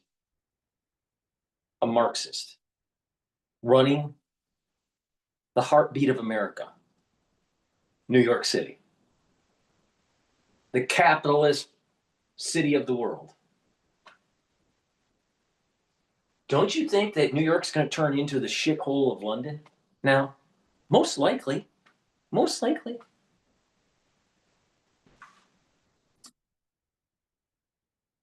To talk more about the meaning of Mamdani's win, we can bring in Dr. Edward Anderson, Assistant Professor at Northumbria University and Senior Fellow at SOAS. All right, so, some professor.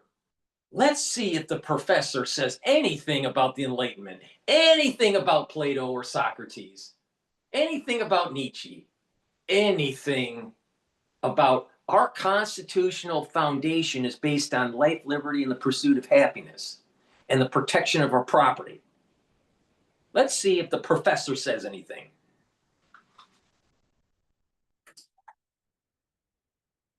Focuses on the Indian diaspora and transnational politics. Thank you so much for joining us on the program. Zohar Mamdani's win was celebrated by Indians online, but officials over in New Delhi have been remarkably tight-lipped.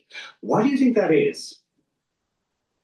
Yes, well, I mean, on certain levels, it might seem surprising that his rise to power hasn't been more warmly welcomed. I mean, there was quite a lot of excitement when Rishi Sunak became Prime Minister in the UK in 2022. Also when Kamala Harris became Vice President a couple of years earlier. These people were congratulated by Modi and by many others in India. So yeah, the kind of lack of enthusiasm perhaps is quite visible, but it's quite easy to understand when you see the sorts of positions that he's taken on Indian domestic matters over recent years and recent months and weeks. He's been vocally critical of aspects of the current Indian government, of Modi himself, of what he has framed as human rights abuses and various issues with Islamophobic policies as he frames them. And so there are certain areas in which, a lot of people in India have deemed him to be sort of overly critical, meddling in matters that... So Modi is trying to prevent the Islamic takeover of India, trying to push back the caliphate. Remember, Pakistan and India have a problem, right? So, wait a minute here. So is this really about Islamic takeover? Is New York going to turn into Hamtramck and Dearborn, Michigan?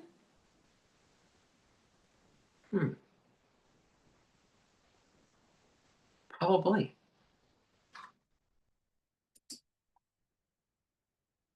Be sovereign to India and so on.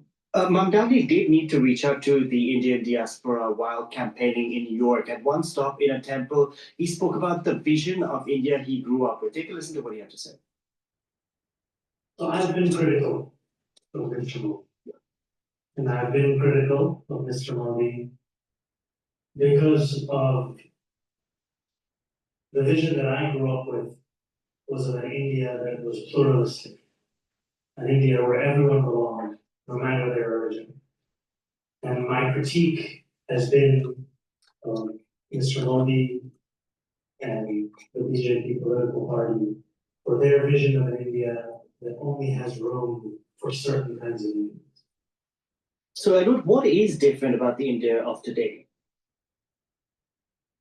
Well, I mean, I suppose if you were to ask Mamdani, he would say that the kind of pluralistic, more secular vision that Nehru, Jawaharlal Nehru, India's first prime minister, espoused, has kind of is disappearing in many ways, and there's a sense that India is run now by a party which sees itself as a Hindu nationalist party, or at least is interpreted as a Hindu nationalist party, and a range of different sort of policies and approaches have been adopted in recent years, which have led to what people refer to as India being more saffronized, as becoming more of a Hindu state than the kind of secular plural state that it might have been under Nehru. Obviously, Jawaharlal Nehru was quoted in that victory speech of Mamdani, so there's clearly a kind of divergent form of politics going on there. They have different vision.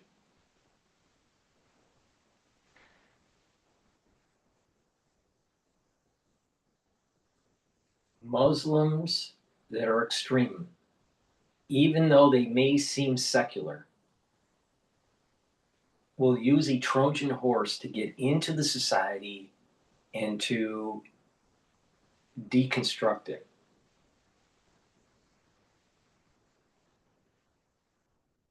And what will happen is that the average secularist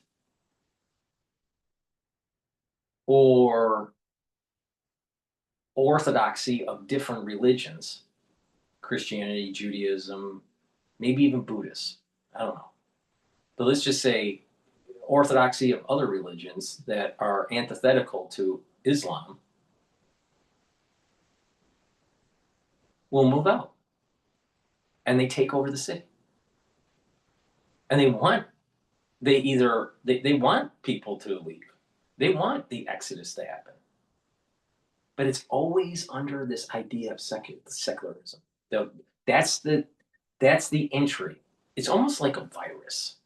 Right? A virus has to attach to a receptor. Well, that receptor that is being attached to in society is secularism. The secularism's receptor. And the virus is this caliphate, this desire to infect the system.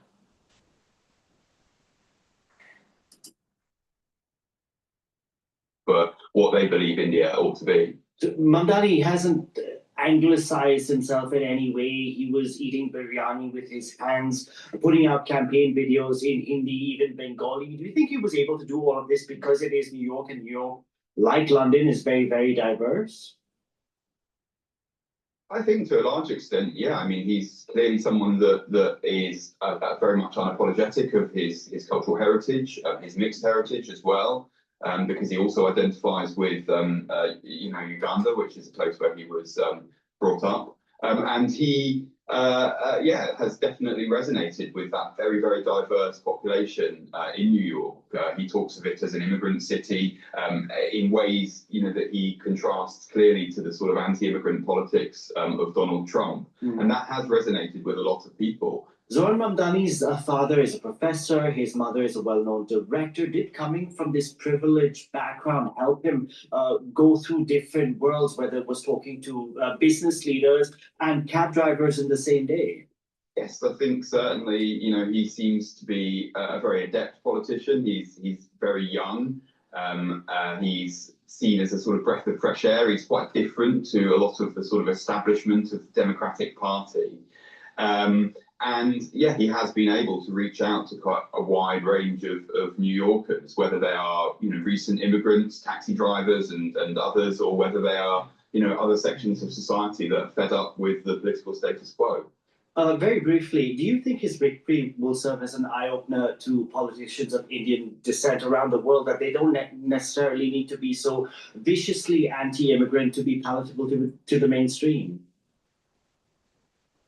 It's an interesting question. I mean, certainly what we have seen in recent years in the US and in the UK are quite a lot of politicians of Indian descent who have been drawn to right-wing parties and then have been involved in all sorts of anti-immigrant rhetoric. I mean, in the UK, we've had Priti Patel, who herself, shares similar Ugandan Asian heritage to Zoran Mamdani, and she presided over a very, anti-immigrant policies. What's very clear from this win, though, is that the Indian diaspora is not monolithic. It's very diverse. There are rich traditions of socialist and feminist and Ambedkarites and all sorts of radical and progressive politics in the South Asian diaspora, as there are also, examples of politicians of South Asian descent on the right who have supported both, Hindu nationalist politics in India, but also conservative and anti-immigrant politics in the United States, in Britain and other places. So clearly, there is a very diverse range of politics and identities there. Dr. Edward Anderson, thank you for joining us on the program.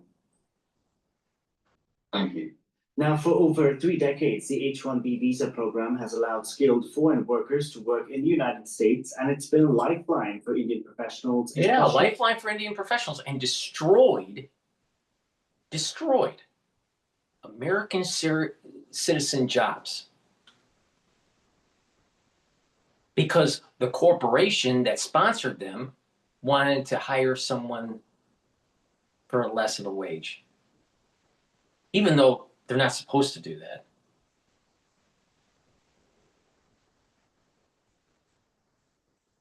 I saw it happen continuously in automotive to bring down costs.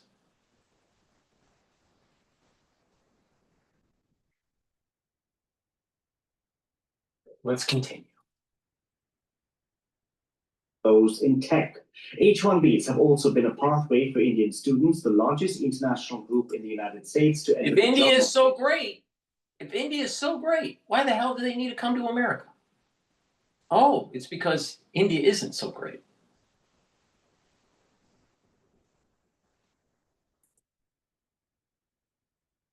Trump's decision to raise the fee to $100,000 for new applicants has hit engineering students the hardest. Yeah, it should. It should. We should be hiring every single engineering student that we have. But there are engineering students that aren't getting jobs right now. So why should an American citizen engineer coming out of school now not get hired because there's an H-1B visa holder that's taking the job? That's just not right. That's just purely not right. Until every single American engineer is hired, there should be 0 engineering H-1B visa holders. 0. And why is the magic number 100,000?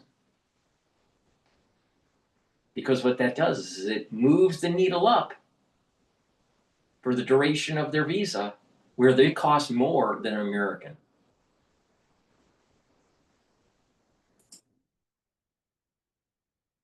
And file this report. fine. As Roxanne University in Hyderabad, South India welcomes its newest AI students, Trump's $100,000 H-1B visa fee hits their US aspirations. It's a big disappointment because already now PI didn't. You're so smart. If you're so smart, you shouldn't have to come to the United States. You should build your own fucking country.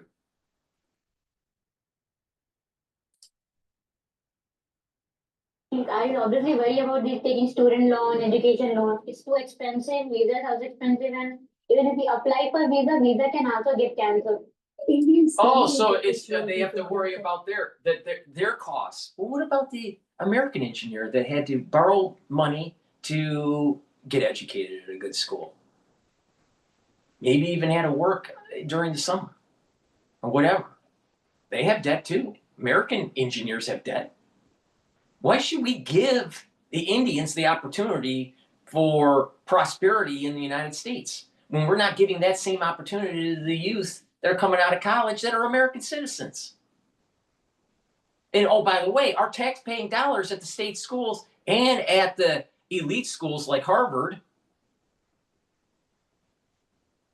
are being used, and they're not supporting their own citizens, of the United States. Why? Why? It's crazy. It's crazy. When you ask someone that is young and that they're not getting a job and they're from they're a citizen, but then you are looking at an H-1B visa holder that took their job, do you think that's right? No, of course not. Because what it does is it erodes the social contract for its citizens between the government and the school, the older generations and the younger generations. That social contract erodes. Well, maybe these H-1B visa holders will create new jobs. Maybe, but the far majority don't. The far majority don't. They use it as a ticket to try to be an American citizen because they know that their land that they come from is a shithole.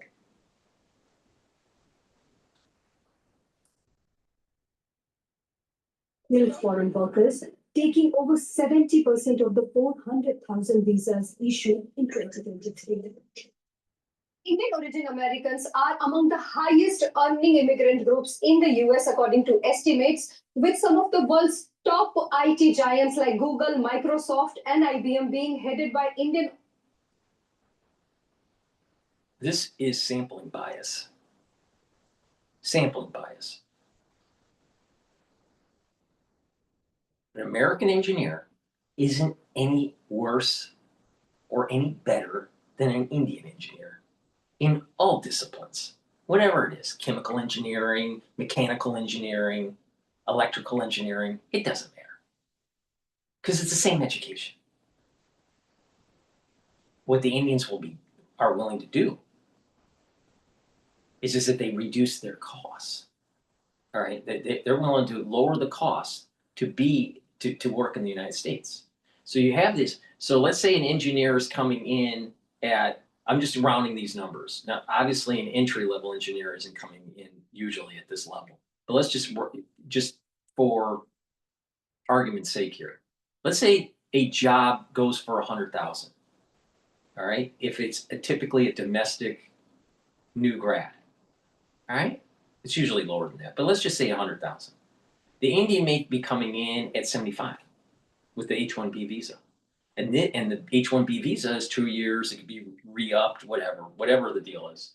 But the thing is that they make it $100,000.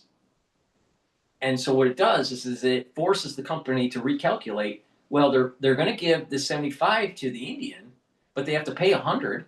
The Indian's going to stay for 2 years. So they paid 150,000 total. All right, plus the 100, so that's 250,000 for this one Indian engineer for 2 years, versus paying 200,000 for 2 years for an American born or American naturalized. an American citizen, let's just say it that way, an American citizen. This is the reason, this is the genius of making it 100,000. Because what it does is it makes these companies that hire armies of H-1B visa holders from India, and they play the labor arbitrage. Now, a lot of times what happens is that they will get, they somehow, because of family members, what they do is they buy a house, all right? Let's say they have a family member that's in the United States, all right? Working at a company. So they pull together their money, they buy a house in suburbia. There's 10 people living there. It's the grandmother, the grandfather, the 4 kids, the husband and wife, all right? There's 10 people living in a 4-bedroom house. And so what they've done is they pulled their money together to be able to sustain the H-1B visa holder. That doesn't happen all the time, but many a case. They don't deserve to be here if American engineers aren't being hired in, period. Because it erodes the social contract.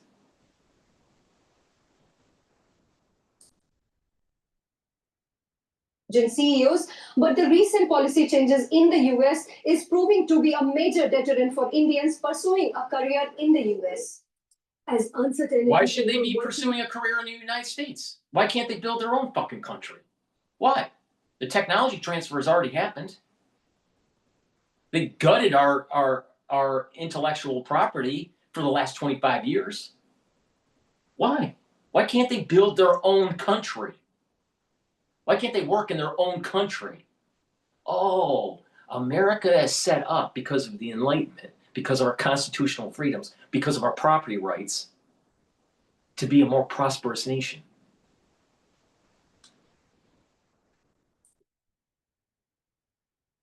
The US grows, many students are turning to other countries for higher studies. I had a dream of American dream to study my master's in America. Yeah, everybody has it's a dream. Oh, my dream is to leave India and to come to the United States and study and get an H-1B visa and then marry an American chick. Why isn't your dream to build your own fucking country?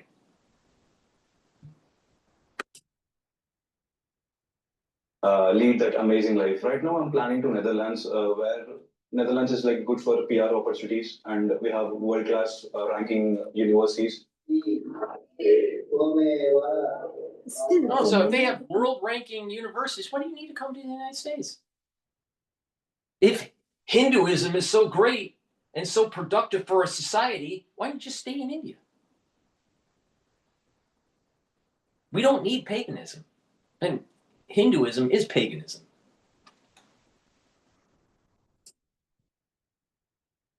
Tibetan dream remains irresistible. At this temple, devotees gather with a special wish, a successful US visa. Suresh believes his first 2 US visas were granted thanks to his visit to the temple. This is my 3rd visit here for a visa application. In 2007, when I came for my F1 student visa, I didn't really believe in it, but decided to give it a try, and my visa was granted smoothly and without delay. This time, I'm applying for a B1, B2 visa, meant for business or tourism. Restricting US immigration rules could drive talent back home. But experts believe India must build a stronger high-tech ecosystem to turn it into an advantage. That's it for this edition of Access Asia. From all of us on the team, thank you very much for watching. The bottom line is this.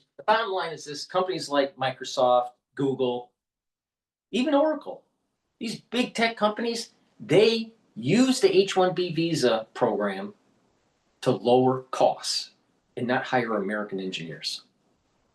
So even if you had an Indian CEO, he literally was enslaving his own people for the environment of his stock options.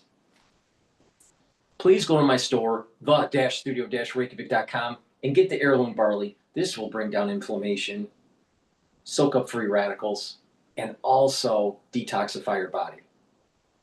By doing that, you're going to boost up your immune system, help with your endocrine system, even help with your brain function, because by bringing down inflammation at the cerebral level, you're maintaining the myelin sheath of your neurons. You're maintaining the health of your neuron. Super important. If you have chronic inflammation at the brain level, your neurons will die. So you need to bring down that inflammation. Please go to my store, the-studio-reykjavik.com. Boost up your immune system by detoxifying your body and bringing down inflammation. Take the heirloom barley. This is a month's supply. Take it every day. And vitamin D. Vitamin D3 is super important. Why? Because it's a cofactor for gene expression. And when you do that, your cells will be performing better because it's coding for certain types of proteins that your body needs. Now, vitamin D3 also is super important to absorb calcium. When you do resistance training, you're building bone density. Vitamin D3 also helps to improve your cardiovascular health by reducing plaque buildup and calcium buildup around plaque. Vitamin D3 also will help to get rid of cells that are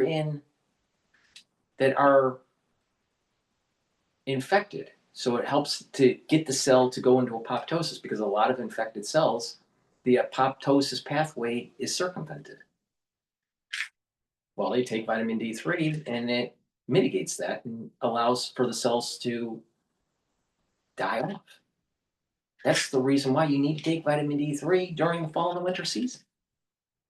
Please go to my store, the-studio-reykjavik.com.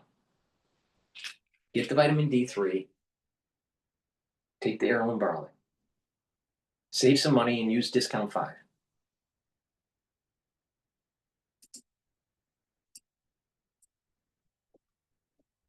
Government up. Let's pay our controllers and reduce the pressure. That's not happening. The Senate actually is going home this weekend. As many people here can't get home, the Senate goes home. They should be here every day, every weekend, every week, trying to find a deal so we can open the government back up. I'm getting sniped at by some Democrats. I don't like it. I didn't put us in this situation. They did. And to those passengers that are upset, listen, call your Democrat senator. 14 times they voted no to open up the government. That's Transportation Secretary Sean Duffy speaking from Reagan National Airport just moments ago as flight cancellations ramp up on day 38 of the shutdown. So now it gets very real. And it comes as Senate Republicans are expected to hold a test vote on a new plan to reopen the government. So with that, let's bring in Senate Majority Leader John Thune. So good to have you here. A headline in Axios this morning said that emboldened Dems push to prolong the shutdown. And here is Chris Murphy to punch bowl as well. Wow.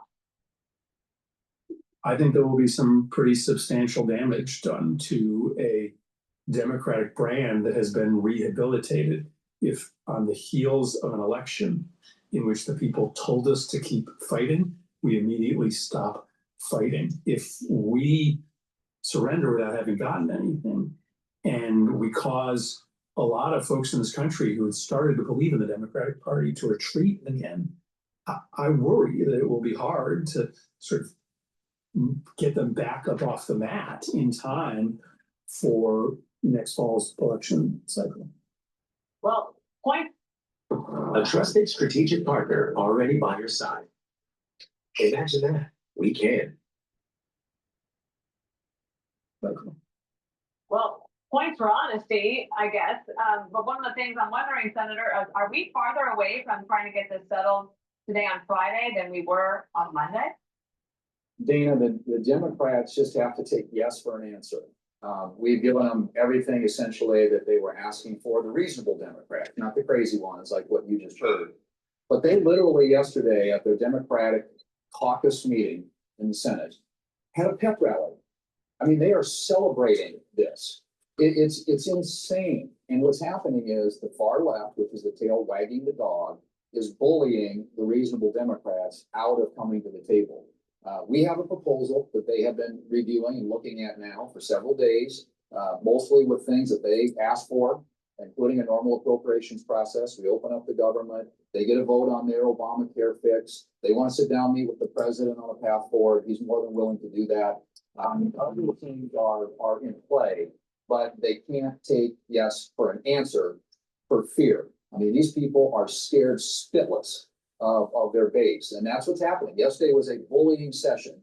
The far left in the Democrat caucus bullied the reasonable ones out of coming to the table and settling this. I'm still hoping that these people are going to come to the table, and we'll find out soon enough. How do you plan to do that? I think that's what's interesting is that Democrats following the elections on Tuesday, as Chris Murphy was just explaining there, again, they feel emboldened, they want to dig in their heels. Do you need President Trump to weigh in more here, and how would you like him to do that? Well, President Trump is more than willing to weigh in and to talk to Democrats about path forward on how to fix the unaffordability and unsustainability problems of Obamacare, a problem the Democrats created. The president's more than willing to help them fix that, but not while the government is being held hostage. All the president's saying is, open up the government, then let's sit down and talk on a path forward. That's been offered up. I mean, I don't know how you can be more reasonable. This is really a handful of Democrats who, it's all we need is 5 to come forward. But they, again, are being bullied by their leadership, by the far left in this country. And as a consequence of that, you've got troops, men and women in uniform, are going without pay. You got women and children who are going to be going without WIC, food stamps. You've got people who are working. S&P 500 now at 6,637, and VIX is above 21. I think it's close to 22. I just missed it. Now 6,637. This thing, the next support level is 6,550. All right. So we're going to have a resistance level of 6,700, support level of 6,550. Brought to you by the unknowing resolution on tariffs, and the shutdown continues, and most likely will be during the holiday season. Airlines and airports, as you heard Secretary Duffy say earlier, and flight delays and everything that goes with that. The pain is multiplying for the American people, and the Democrats Our government is run by a bunch of stupid idiots. Stupid idiots. On the Republican and the Democratic side. Stupid idiots. And the sad thing is these senators and these representatives, especially the senators, they want the market to go down so they can buy in. They can buy in. And then right when they say the government is open, boom, they get a fast appreciation and a higher yield on their stock. We're celebrating it. They're gaming the system.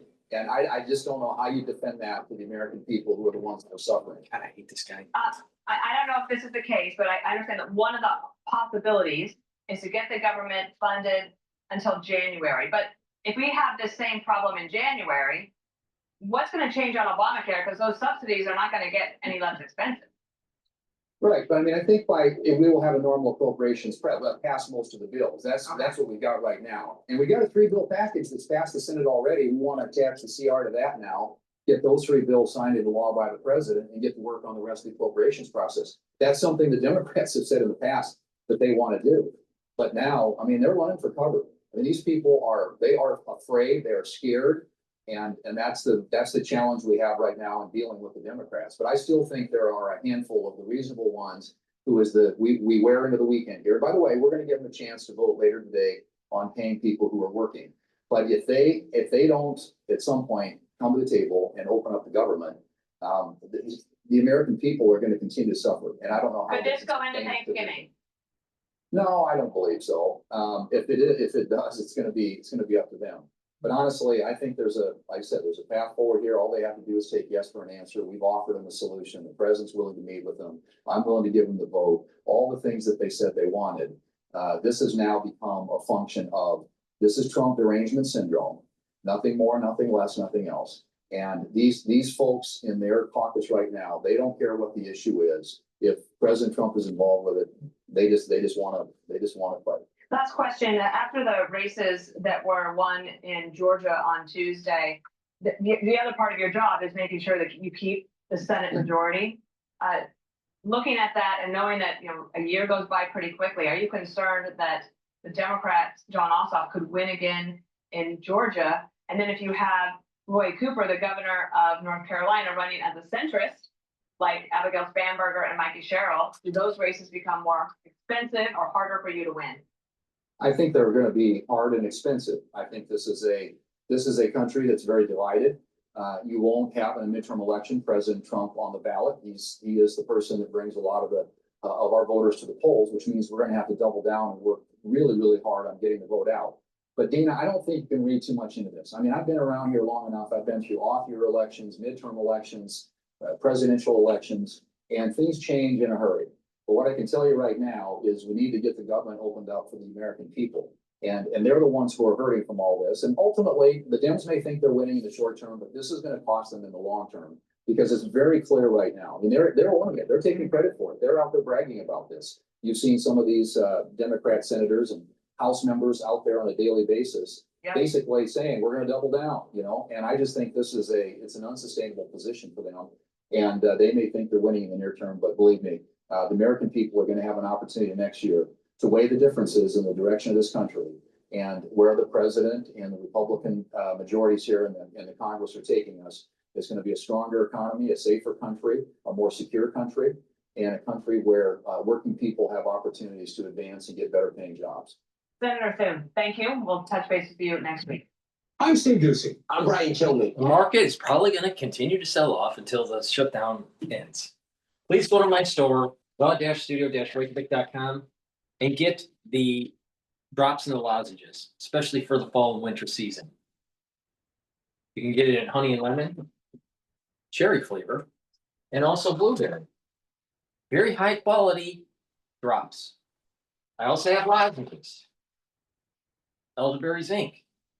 Get the lozenges and the drops, get a few bakes for your household, make sure you're prepared for the fall and winter season. The moment you have a throat irritation or someone around you is not feeling well, start taking these, all right? Please go to my store, the-studio-reykjavik.com. I don't want you to be a crazy liberal.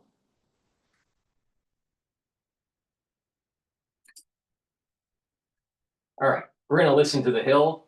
Cruz blasts Tucker for defending Mamdani, and let's listen in here.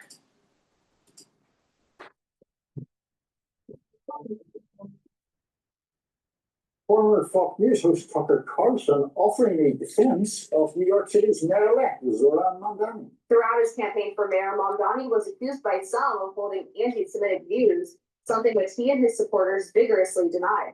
Now, Carlson argues that those claims are wrong, writing in his newsletter. Is the incoming mayor a fan of Israel? Does he want America to fight its wars? Not particularly. But a Jew hater? That's a different conversation. We've never seen anything to suggest he falls into that ugly camp, because he doesn't. However, despite defending him from the claims of anti-Semitism, Carlson is still far from being a supporter of Mamdani. He said he fears for the future of New York City after Mamdani's win, saying, quote, cities are incredibly complex organisms, take centuries to build, but can be destroyed very, very quickly. But conservatives who are more supportive of Israel still blasted Carlson for his newsletter. Senator Ted Cruz writes on X, now Comrade Tucker is defending Comrade Mamdani. I guess they share mutual enemies.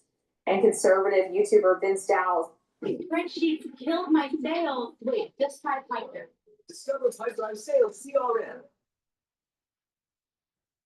And conservative YouTuber Vince Dowell says Tucker's immigration monologues in 2018 literally inspired me to publicly do politics. He was vital to my ideological evolution. I know he was to Charlie Kirk, too. To see him now embrace the enemy like this is just sad.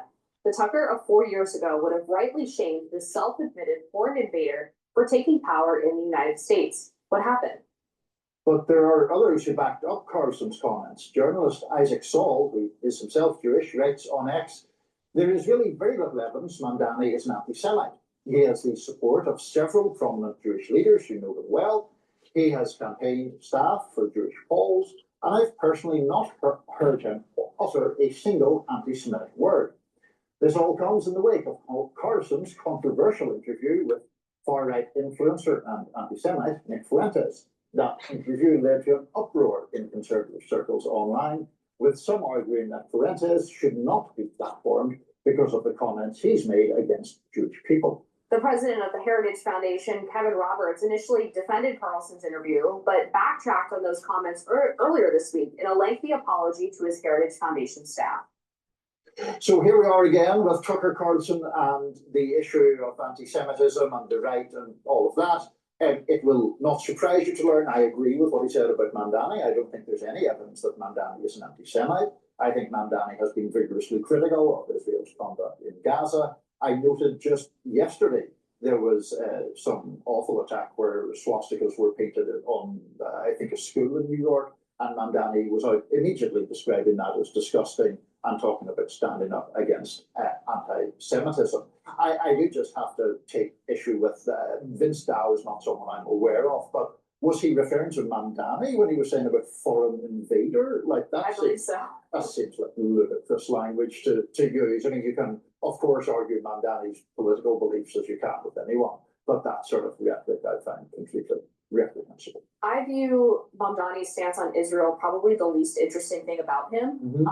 He's mayor of New York now, or will be in the new year, and unless he actually tries to arrest Netanyahu when he goes to New York for some reason, his views on it are really irrelevant, I think.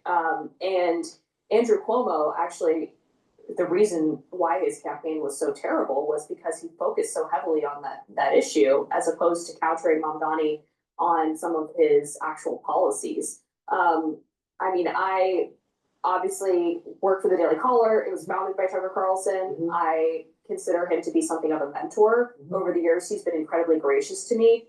And I do think it's sad how many people have really just like tried to throw him under the bus over this Fuentes interview, which when you actually watch it, now I will say that he was tougher on Ted Cruz than he was Nick Fuentes, and there's a reasonable complaint to have there. But actually watching the interview, Tucker did challenge him on a lot of his sort of collectivist views from a right-wing perspective, right? He brought up the fact that Christians don't believe in blood guilt, that the idea of blaming an entire race of people or an entire religion of people for the sins of some, or a country's policy is not in line with Christian thinking, and trying to appeal to Fuentes as a Catholic. And Tucker only interviewed Fuentes for eyeballs. That's the only reason, for viewers. It was all about viewership because he's radioactive. And this is the problem with Tucker. It's like, it's a deer in the headlights. And then all of a sudden he's so important. What about what happened during the COVID years? All right? And how stupid Tucker was. You know how you can tell if you can trust someone or not when you're listening to them in a podcast? How they handled the crisis. All right? Were they all one way or all the other? Were they pro-government 100%, or were they, very, were they, anti-government on the other side, or pro-vax on one side, or anti-vax on the other side? All right, they didn't stick to the facts. They didn't do the drill down. All these people on mainstream media, they didn't pay attention to the paper trail, and that paper trail, it's the funding coming right from the NIH. It's so obvious. It's so obvious, but no one wanted. Tucker didn't have the brains to do it. Oh, maybe it's because he didn't graduate from college. Maybe it's because he didn't do so well in college. Now, if he's not that great of a thinker, why should we even pay attention to Tucker? Because it's all about creating a buzz so people click on your video.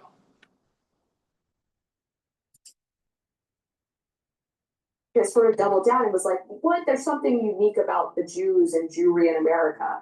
And so it actually was an illuminating interview. I didn't have the tone that people preferred.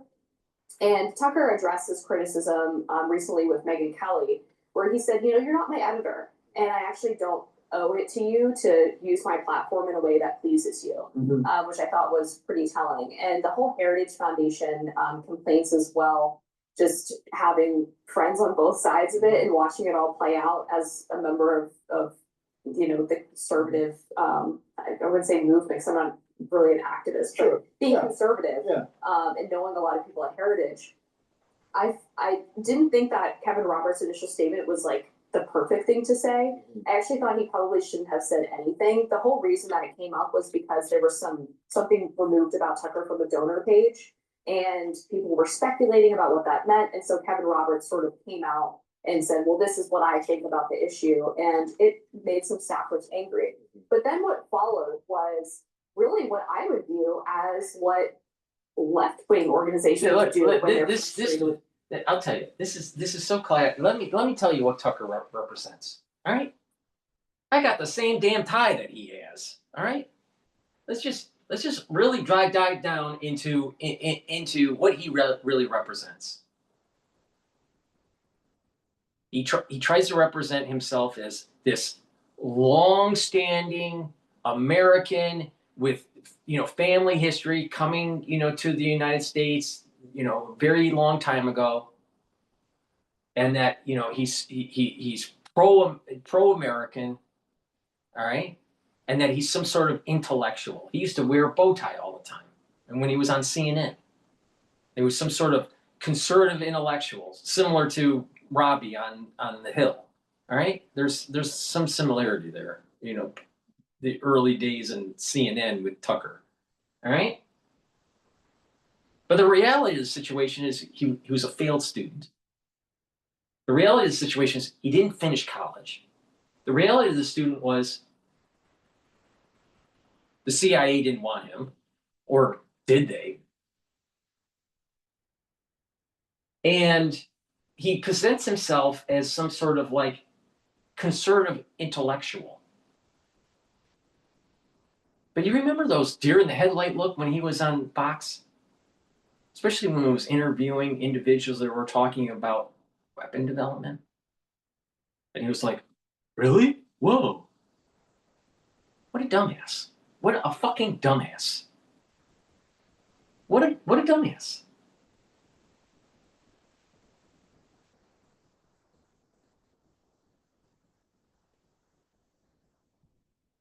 In a lot of ways, he's a baby. A spoiled brat. Coming from the Swanson family. I'm pretty sure that he doesn't have ancestry that signed the Constitution of the United States. Pretty sure.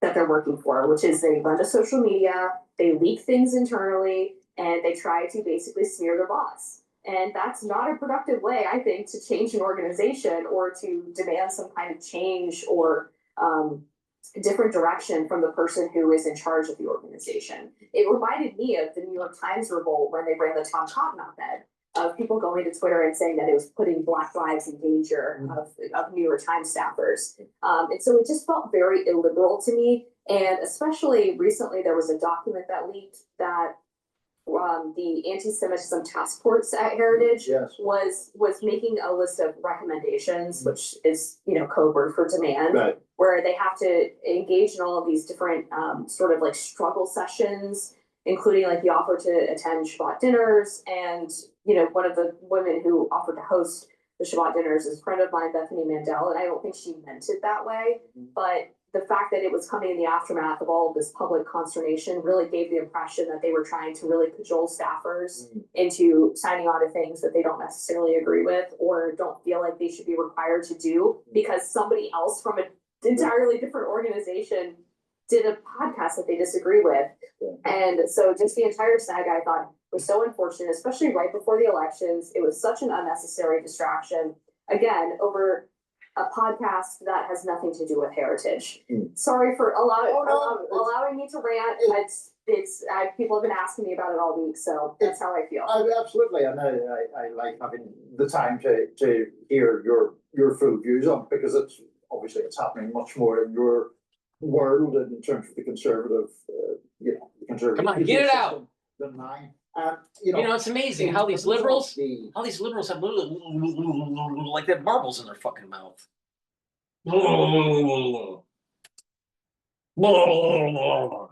Interview for a start. I didn't watch the whole thing because I just have no personal interest in hearing Nick Fuentes at great length. I know enough about what he believes to not particularly want to listen to him. And Tucker Carlson has the right to bring him on if he wants to. I think it would be better if most people ignored Nick Fuentes, but people more familiar with the workings of the right say that is basically impossible now because he has attracted such a following, or he has got so much traction. I'll tell you what, my take on this, and DrPaulCottrell is never wrong, all right? Fuentes and Stu Peters are going to be the next Alex Jones. Alex Jones is dying off. So the next Alex Jones will be Stu Peters, and the competition, there will be the competing forces between Stu Peters and Fuentes. Stu Peters, Gen X. So but will also accrete young. But Fuentes, the young crowd. Right? So as Stu Peters starts to age, he will lose connection with that younger crowd. And so there's probably going to be more of a half-life with Fuentes, unless he flames out somehow. But because he's a shooting star, and sometimes shooting stars flame out quickly.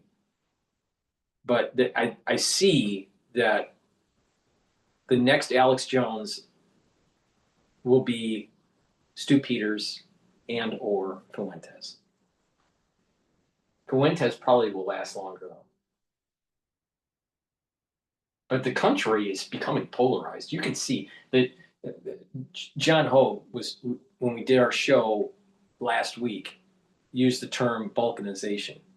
We're seeing the balkanizing of our politic in the United States. You can see it with what's going on with the podcasts, with these commentators. Podcasts today are now op-eds. Back in the day, to read the paper, you'd go to the op-ed section to get someone's opinion about something, right? Well, the op-ed is podcasts. And it's becoming more vicious.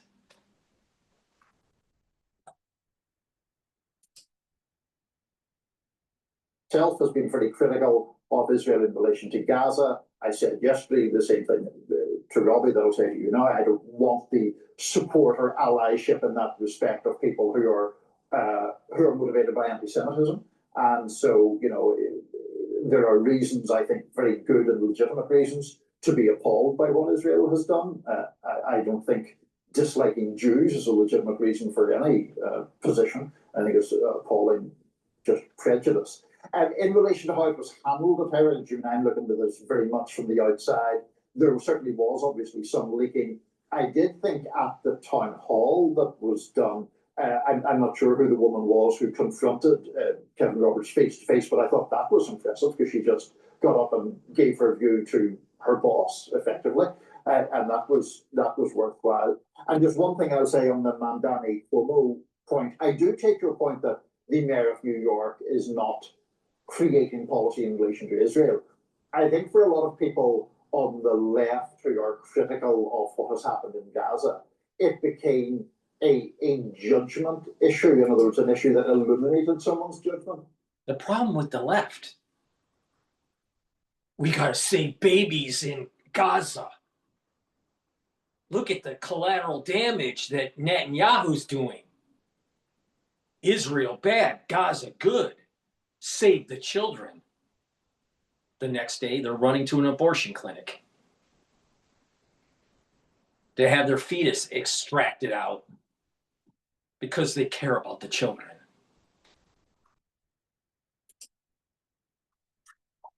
So Mamdani's forthright criticism of it, juxtaposed with Cuomo's willingness to literally join Netanyahu's legal defense team, I think that cost Cuomo badly in the Democratic primary, as it frankly should have done. Yeah, all right, well, ending on an area of agreement. Yes. Rising after this.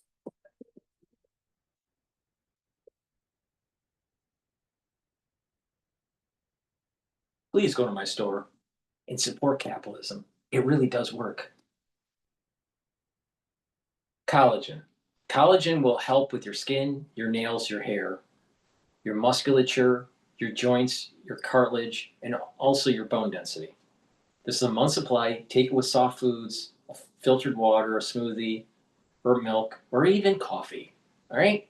Please go to my store, get the collagen, use it every day, slow down the aging process. And when you're taking this, especially when you take the vitamin C supplement that I have, and you drink 32 to 64 ounces of water, filtered water throughout the day, they will cross-link and improve your dermal layer. So please go to my store and get the collagen. Also, I'm sure you use deodorant. If you're not using deodorant, you smell and you need to use deodorant, all right? So please go to my store and get the deodorant parts that I have. They're dual purpose. They will help you to smell good, but not just that. It will actually help to detoxify your body. So your endocrine system and your immune system is better. Now, get it in citrus or in peppermint, lavender, and tea tree. It's made from essential oils from the Himalayas. Very high quality ingredients in these bars. Please go to my store, the-studio-reykjavik.com. Get a couple bars for your household. It's for males and females. And detoxify your body and use it as a deodorant. So you don't smell like Mamdani, like a crazy liberal.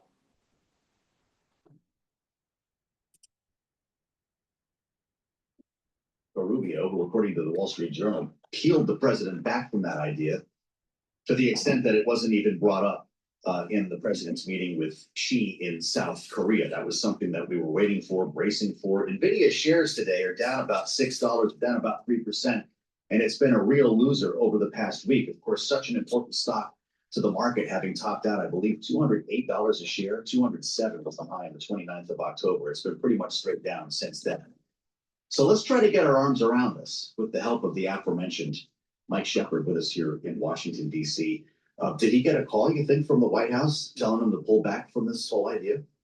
It's unclear whether he got a call, but we do know both Jensen Huang and Donald Trump have indicated that the two men have a line of communication. And Jensen, during the NVIDIA conference here in Washington and remarks with reporters, he acknowledged that he and the president do speak by phone, sometimes late at night, and no doubt go over some of these issues that we're about to talk about here. But it's unclear to what extent those entreaties have been recent and to what extent they have continued following the president's meeting with Xi Jinping in South Korea. One that many at NVIDIA, especially Jensen Huang, have been hoping might yield a path back into China for the company.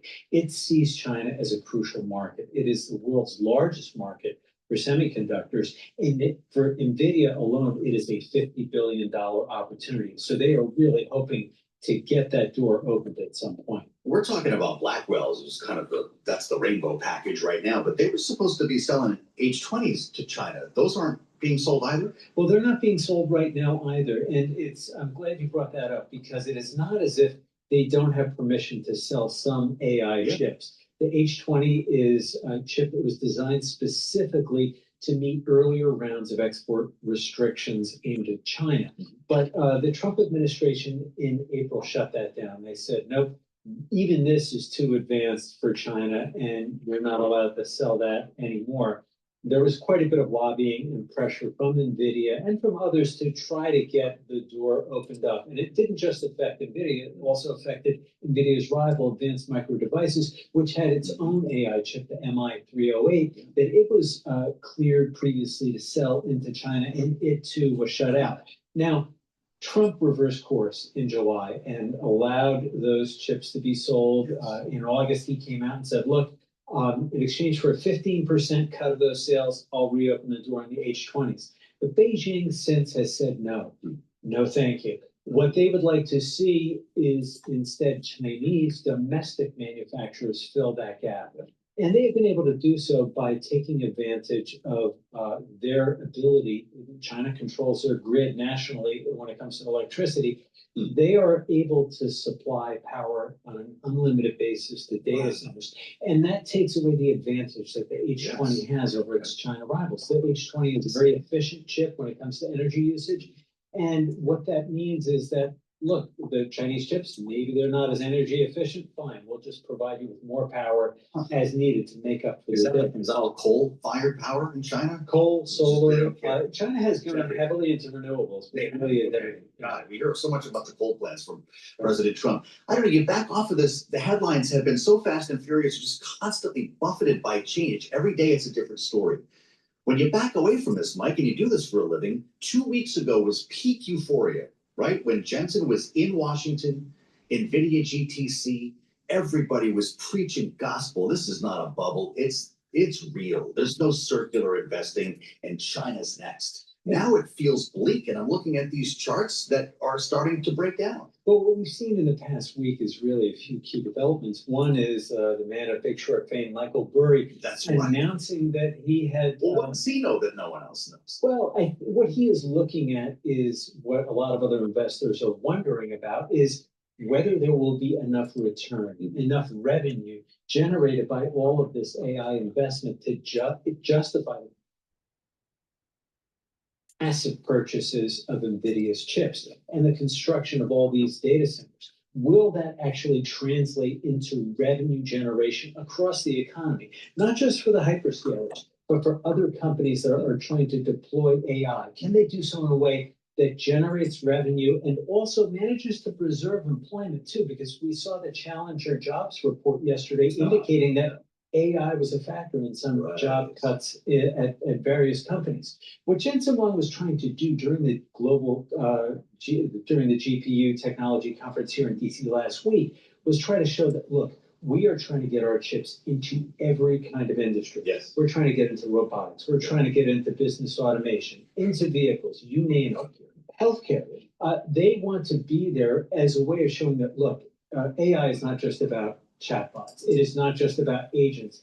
It is about finding ways to do things more efficiently behind the scenes in business automation and also introducing revolutionary technologies like automated vehicles, like robots that can do a lot of tasks that right now maybe don't go undone or are done less efficiently.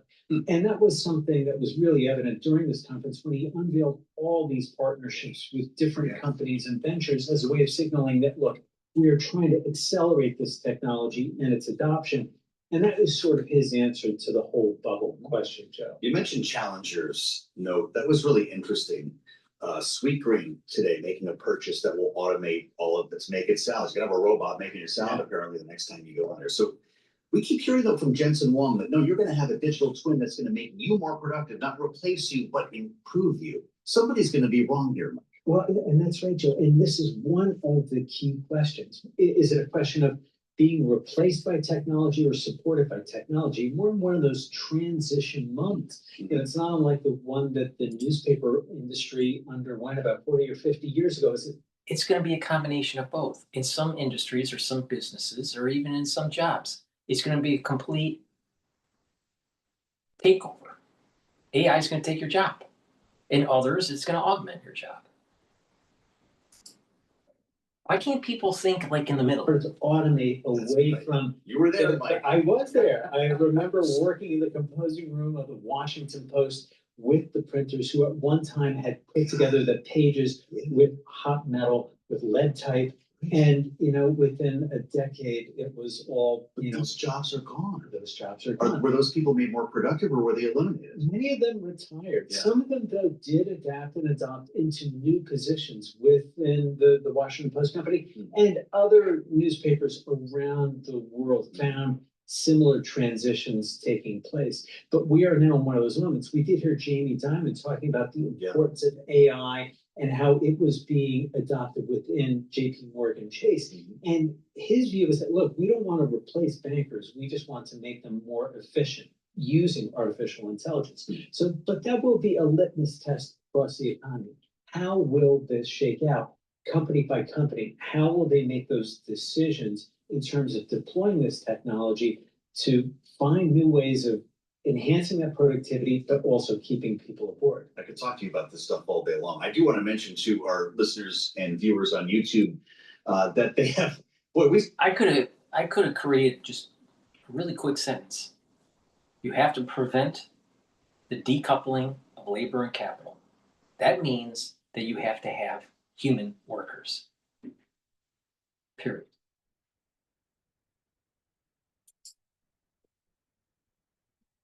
It's coming. James told me what happened. They've opened the event with Viktor Orban to press. You used to cover the White House. Can you imagine you find out 5 minutes? So they're gathering in the pool right now. When they get them in there in the cabinet room, we'll bring you in there for the conversation. I'm guessing that Orban will be on the president's side of the table here, as opposed to Zelensky, at his back to the media, is looking up at everybody. But we'll find out. The visuals will be interesting. We'll describe them to you here, and we'll bring them to you, of course, live on YouTube. Watching Wall Street and this. Please go to my store, the-studio-reykjavik.com, and get the ashwagandha root. Ashwagandha root is a supplement you should be taking every day. It'll help to control your cortisol levels and your blood glucose levels. It's super important, so you're healthy.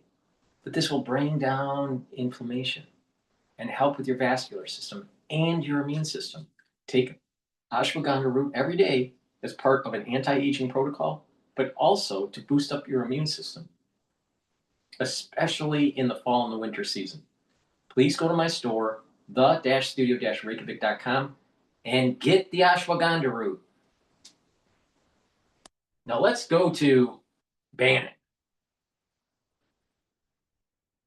Now, I don't agree all the time with Bannon, but I'll tell you, he's been pretty damn accurate when it comes to politics and political strategy. Now, he's wrong about the CCP virus. It's the USA CCP virus, Stephen Bannon. Get that straight, okay? Oh, I can prove it. But Stephen Bannon, in terms of political strategy, he's somewhat of a genius.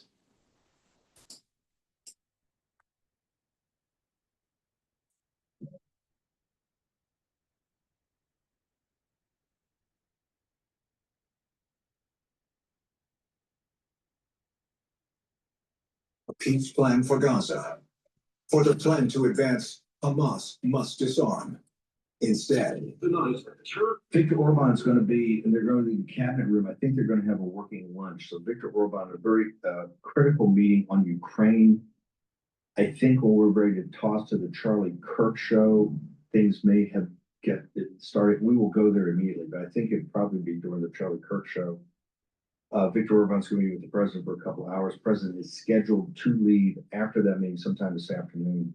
Of course, we're going to cover our own Brian Glenn is getting positioned right now, I believe, in the cabinet room or near the cabinet room, maybe just outside, to do this. So as soon as that starts, I'm sure the president will take a couple of 3 questions. You know, being a betting man, I'd go along that. I'd take the over. So Viktor Orban, and I had the opportunity to meet with some of Viktor Orban's team last night, again this morning. As you know, Viktor Orban is the defender of Christendom, and that what he's done in Hungary is nothing short of extraordinary. You see Germany collapsing, you see France collapsing, you see England collapsing. You don't see Poland or Hungary collapsing. In fact, you see the exact opposite. They're thriving. And why are they thriving? They threw down hard about this, mass being overrun by mass immigration. And of course, Germany welcomed it, France welcomed it, and England welcomed it. Sweden, others, and now they got a world of hurt. So Viktor Orban, one of the greats, one of the true greats, running again. I think the election's in April, and he's been there 16 years. It's taken that long to fight Soros and to straighten things out. So Viktor Orban at the White House with the president. I know Kerry Lake's been meeting with the team, a lot of people. So a lot to report on that later, probably this afternoon. I was expecting that he'd be a little bit more. Let's see here. Let's listen into Let's listen into here. Let's see what happens.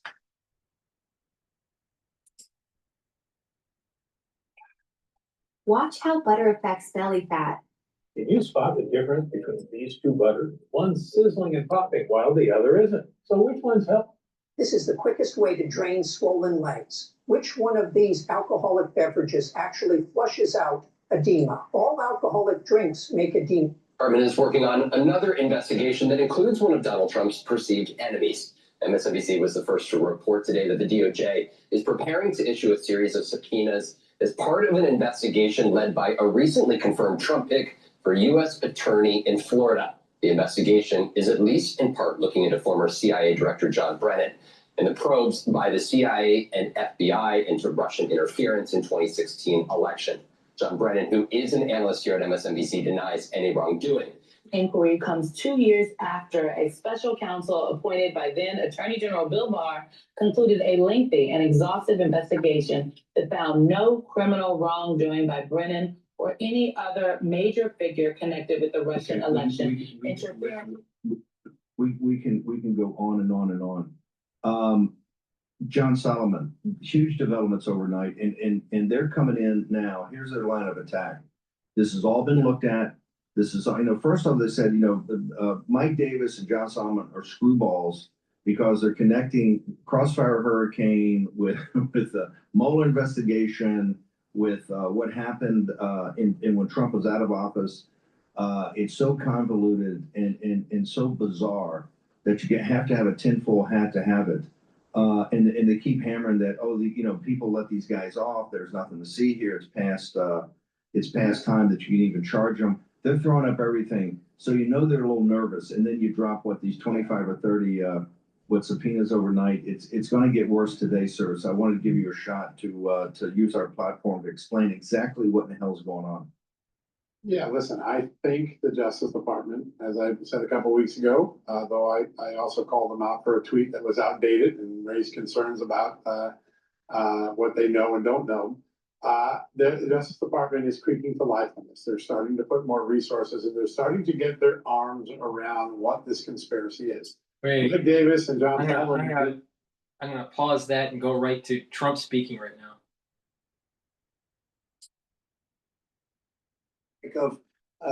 Of the rest of prices. Energy prices are way down from what they were last year. Inflation is almost non-existent. We have inflation down to above 2%, dipshit. Whereas Biden, as you know, is the worst inflation in the history of our country. That's true. So we're doing very well. We have a shutdown, as you probably know, because the Democrats have gone, they're crazy. They're crazy, but they don't care if they hurt the country. But we've approved it 14 times. We've approved a opening up 14 times and they keep rejecting it. And I guess maybe they will again. Let's see what happens. They want to have a lot of bad things happen, bad things for our country. We're not going to give $1.5 trillion to people that came into our country illegally. We're not going to do it. To people came from prisons, they came from mental institutions, they're drug dealers, and they want to give them medical care. $2.5 trillion. And we're not going to do other things that they're requesting also. So I just want to welcome this really good person. I know him very well. He's a good person. And he's a great leader and he's loved in this country. And Victor, would you like to say a few words? Thank you. Thank you. Yeah, thank you very much for the invitation. It's good to come back to the White House. And good to be back after 6 years away again to see you here. Yeah, we have met last time. The reason why we are here to open a new chapter between the bilateral relation of the United States and Hungary, basically because during the Democrat administration everything was ruined. After your leaving president, everything was basically broke, ruined, cancelled, a lot of harm done by the previous administration. In the last 10 months, President, what you have done, we are very much grateful for that. You restored the old level of the relationship. You improved the bilateral relation. You repaired what was done badly by the previous administration. So now we are in quite a good position to open up a new chapter, let's say a golden age between the United States and Hungary. And we have plenty of suggestions of till today, economic cooperation, military cooperation, and political cooperation. And the main issue, probably, President, you know, we are neighboring Ukraine, which is in war. It's the most important issue for us, and we would like to discuss with you how we can contribute to help you in your peace efforts. And you've taken a lot of Ukrainians that needed your help, and you've taken a lot of them in your country, and everybody appreciates that. Thanks very much. We do our best. Thank you very much. Any questions? For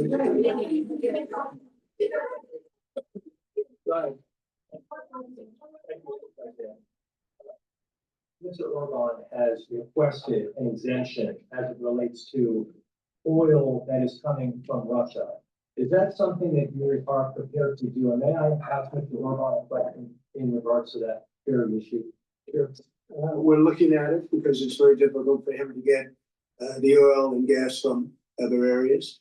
As you know, they don't have the advantage of having sea. It's a great country. It's a big country, but they don't have sea. They don't have the ports. And so they have a difficult problem. There's another country that has that same problem, by the way. But when you look at what's happened with Europe, many of those countries, they don't have those problems, and they buy a lot of oil and gas from Russia. And as they know, I'm very disturbed by that because we're helping them and they're going and buying oil and gas from Russia. So that question could be really asked maybe more accurately if you talked about many European countries, not Hungary necessarily, because Hungary is in a different position. But many European countries are buying oil and gas from Russia. And they have been for years. And I said, what's that all about? Right? Thank you. Yeah. So that's really one of the issues for today. To explain clearly what would be the consequences for the Hungarian people and for the Hungarian economy not to get oil and gas from Russia because we are supplied by pipelines. Pipeline is not an ideological or political issue. It's a physical reality because we don't have port, exactly as the President explained to you. So we will negotiate on that point. It's vital for us. Mr. Orban, there are two pipelines, as I understand. There's a pipeline from Ukraine and there's a pipeline from Croatia. And my understanding is that the pipeline from Croatia can provide all of Hungary's energy needs. As a result, why would you need an exemption if that's the case? So when we discuss that issue, you should separate the gas and the oil. On the gas issue, which is very important for us, 90% of the Hungarian households based on the heating system based on gas. So we have only one pipeline delivering gas to Hungary, which is the main pipeline, the Turkish one. What we got from Croatia is a very small volume supplementary gas pipeline. Okay, that's gas. Oil is another issue. So oil is coming from the Druzhba pipeline, which is the main supply. And there is a Croatian one, which is the secondary and supplementary pipeline. We would like to convince the Croatian government to enlarge it and make it possible to deliver more. Under these circumstances, it cannot be the main pipeline. It's just supplementary. But later on, with some big investments, it would serve better the interest of Hungary. Yes, please. Thank you. Many people, not just as inhabitants of the country, but as the symbol of the country, the new conservative Airlines. Is there any interpretation, and how do you see the future of Europe in the light of leaders like Viktor Orban stand up to Brussels bureaucracy and the government agenda? Are you from Hungary? I figured. The fact is that he's a great leader and he's respected all over, not necessarily liked by some of the leaders, but you know, those leaders have proven to be wrong. If you look at his stance on immigration and other things, you know, if you look at Europe, they made tremendous mistakes on immigration. It's really hurting them very badly. He has not made a mistake on immigration. So he's respected by everybody. He's liked by some. And I can tell you, I like and respect. I'm a double. I like and respect him. And that's the way Hungary is being led. They're being led properly. And that's why he's going to be very successful in his upcoming election. Your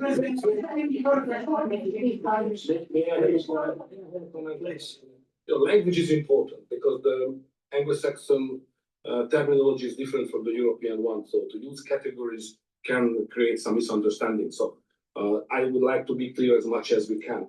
We are the only government in Europe which consider itself as a modern Christian government.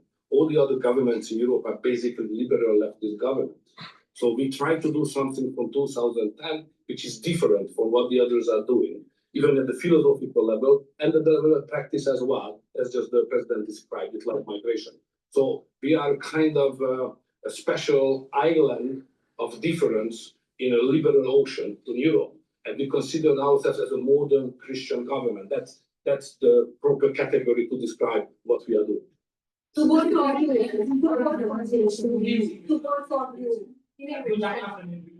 talking, but we'll report on that later. Meetings with Putin. We were talking about that with Victor. He understands Putin and knows him very well. And I feel that, I mean, I'm going to let you say what you think, but I think that Victor feels we're going to get that war ended in the not too distant future. Victor, do you want to talk about that? Well, I'm strongly convinced. So the question is whether we Westerners are unified or not. The problem is that the president has huge peace efforts, which are just splendid and very positive for the European continent and all the peoples of Europe. But at the same time, we are not unified because Brussels and the Europeans have a different approach to the war. So the only pro-peace government is the United States government and the small Hungary in Europe anyway. All the other governments prefer to continue the war because many of them think that Ukraine can win on the front line, which is a misunderstanding of the situation. So it's a complicated issue. We will discuss it. It requests not just 2 minutes to respond to your question, but rather than our lecture. Sorry, not to continue more. So you would say that Ukraine cannot win that war? You know, miracle can happen. Yeah, that's right. Mr. President, what is your message to the EU because of Hungary and the EU want to impose their war policies on Hungary? What is the message? Well, I think they should respect Hungary and respect this leader very, very strongly because he's been right on immigration. Look what's happened to Europe with the immigration. They have people flooding Europe all over the place and it's hurting it. It's the crime rates are way up. A lot of bad things are happening. His crime rates are very low. They're the same as they always were, which is very little crime because he's kept it the way it should be. Europe, I mean, I don't want to go into individual countries. They're all friends of mine, everyone. As you know, in NATO, they voted to go from 2% to 5%. And, you know, that nobody thought that was possible. And we had just about almost, other than Spain, a unanimous vote. No, I think that, I think they respect him a lot. They don't agree with him, but actually inwardly, I think they probably do agree. What he was right on immigration. They were wrong. They are flooding Europe with people from all over the world, and Europe is becoming a different place. And I tell the leaders all the time, you better stop or you're not going to have Europe anymore. It's a very dangerous thing you're doing. May I have a reflection on that? So on migration issue, just for clarification, in Hungary, the number of illegal migration is like that, zero, because we have a crystal clear system. If somebody would like to come to Hungary, first he should ask for that. If he gives the permission, they can step in. Nobody can step on the territory of Hungary without having a permission from the Hungarian authorities. This is the regulation, simple while working. What is the consequence of that? We are under sanctions, financial sanctions of the European Union because we don't let the illegal migrations to come to Hungary and to the European Union as well. So we have to pay, just to inform you, we have to pay every day 1 million euro as a punishment to the Brazilian budget because they stopped the migrants. This is the absurd world we are living now in Europe. Mr. President. I'd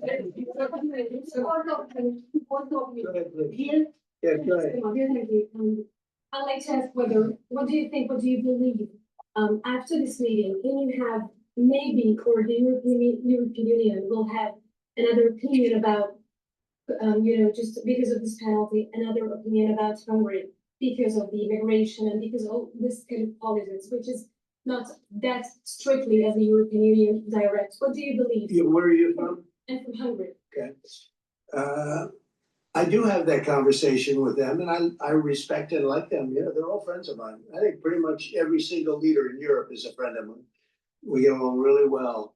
They've done everything I've asked them to do with NATO, et cetera. The only thing they continue to do is buy oil from Russia. That's not too good. But I told them they should respect this man. They can also learn from Victor. Victor has had a very hard stance on, more than anything else, immigration or even illegal immigration. He literally has accepted no one over the years. Think of how much greater these countries would be if they didn't have the tremendous crime that has come in with the immigration. People just flowing into Europe. They've got to stop it. And not only stop it, they have to reverse it. They have to get them out. We've done that here. We have 0 people coming in now. The borders are closed. We take people, but we take them legally. But we've done it very strongly, and we're moving hundreds of thousands, millions of people out. We had of the 20 million people, 25 million, nobody knows even what the number is. They never knew. Biden had no idea. He had no idea. I don't believe he had any idea what was happening because he wasn't about open borders. But we had open borders, and we had millions of people come in, and they were coming in from jails. They were coming in from mental institutions. They were coming in as drug dealers. We had 11,888 murderers. Half of them committed more than one murder. We're getting them all out. We're getting them out. He doesn't have that problem, but Europe does have that problem. Other parts of Europe have that problem. So, I tell them all the time, I stick up for Viktor Orban. Not a lot of people do because in many cases they're jealous. They wish they did what he did. They would have no problems if they did what he did. And I have a bigger heart than anybody, but they've destroyed some of those countries. Some of those countries had no crime 10 years ago, and now they have quite a bit of crime. And I would say that I don't know anything about your crime levels, but I would imagine they're very low. Huh? Not too high, right? No, it's very low. The best thing you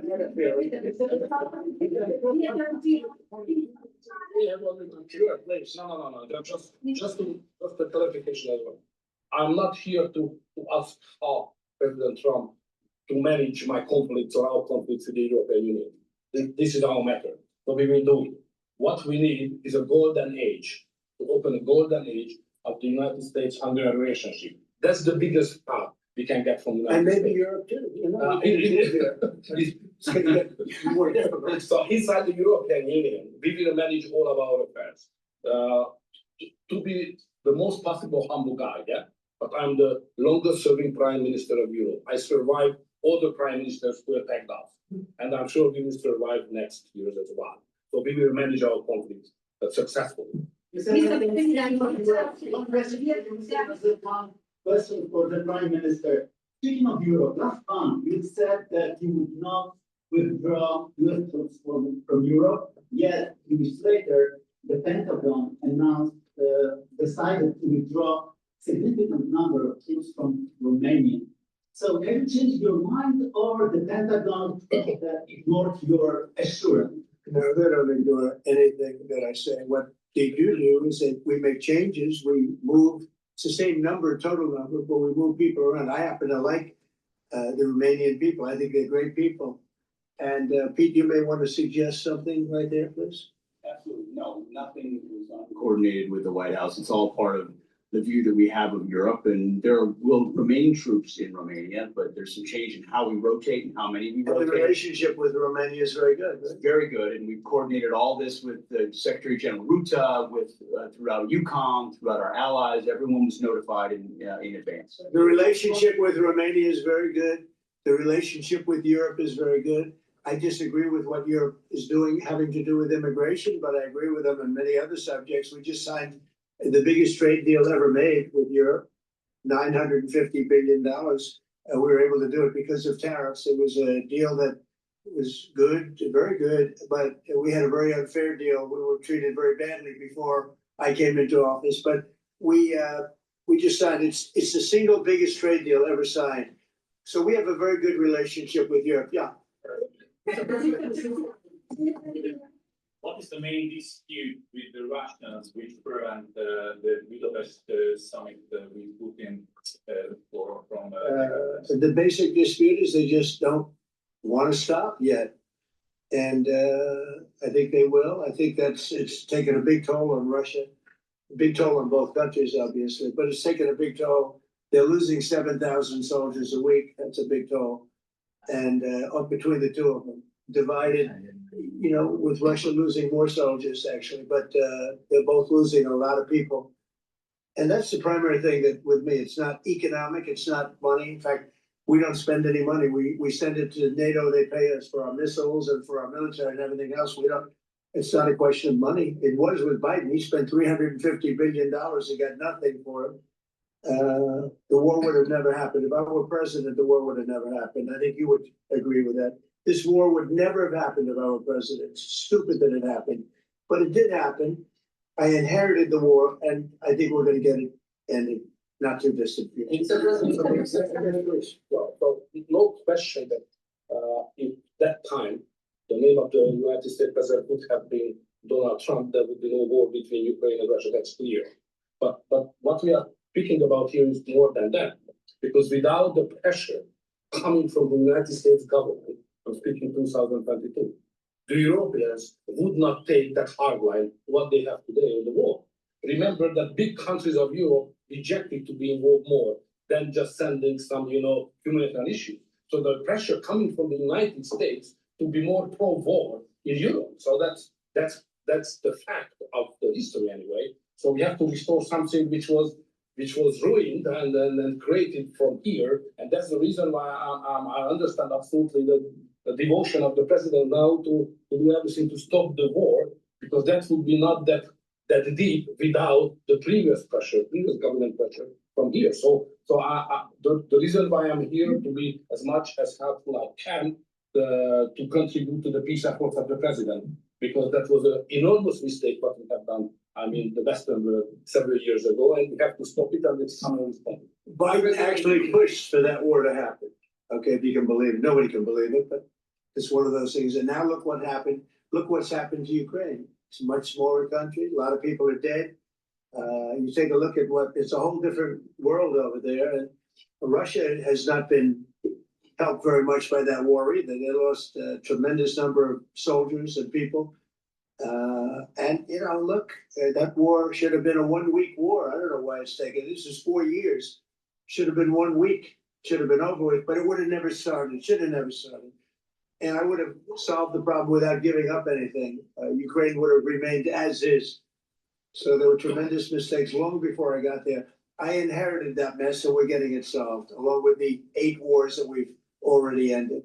Mr. President. What is our integrating relations with EU leader or not? I think I can do both. I mean, there's no reason why I can't. I get along well with the European nations. Yes, still a member of the European Union. Yeah, and by the way, he's a member in good standing, I guess, although they penalize him. But he's a member in good standing with the European Union, so he's a member. He's a part of it.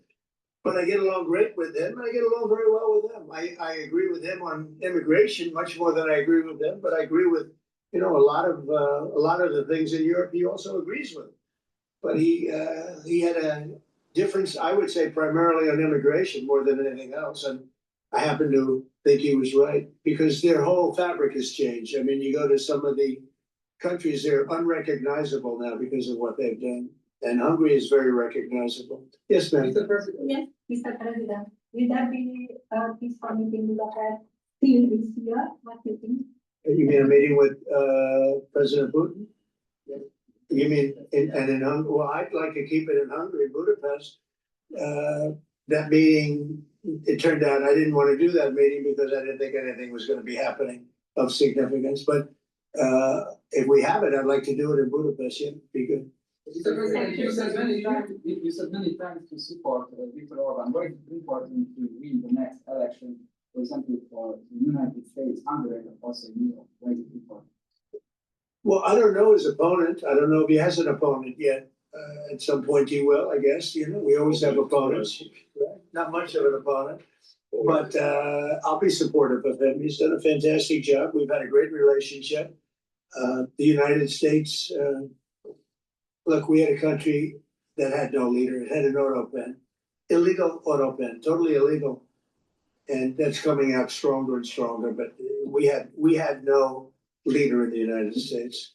I mean, Hungary, as an example, had no relationship with the United States, even though we do, billions of dollars in trade with Hungary. Hungary's a big country economically. We do, billions of dollars in trade with Hungary.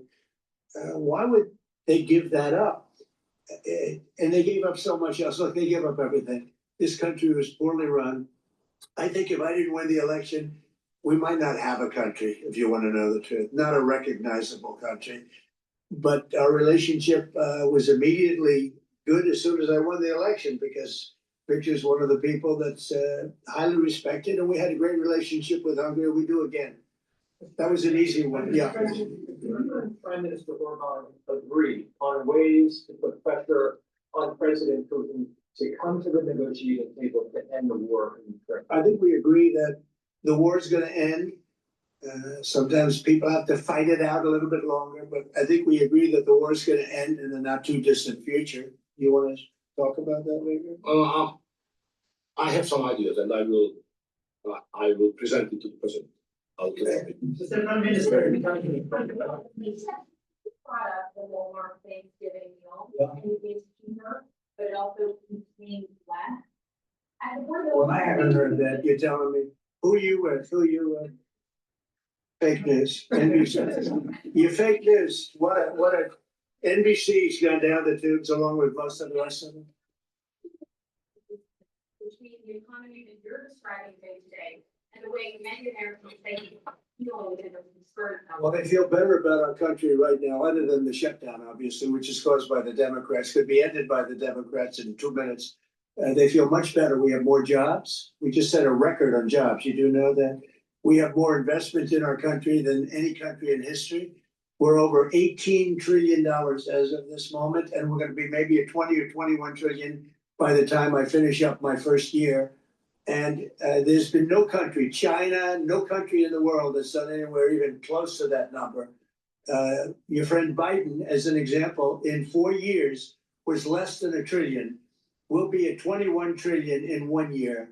So there's no country that was even close to that. And our country was a laughing stock all over the world. We have more jobs. We have more potential than any other country. And frankly, we're the hottest country right now. Victor said to me before, we're the hottest country anywhere in the world. Think of it. We'll have $21 trillion invested. We have auto plants pouring back in. We have AI pouring back in. We're leading China in AI by a lot.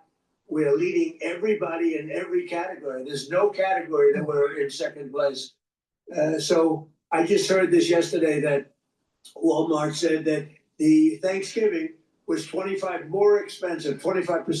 more expensive under Biden. That's a big, to me, that's a big number, because Walmart's respected. I mean, Walmart is Walmart, and they're giving you prices. So that would mean that the whole series of pricing and costs, the groceries and everything else, it was a con job. It was a con job. Affordability, they call it, was a con job by the Democrats. The Democrats are good at a few things: cheating on elections and conning people with facts that aren't true. It was 25%. Walmart just announced it 2 days ago. 25% cheaper this year, will be cheaper to have Thanksgiving than it was a year ago under Sleepy Joe Biden.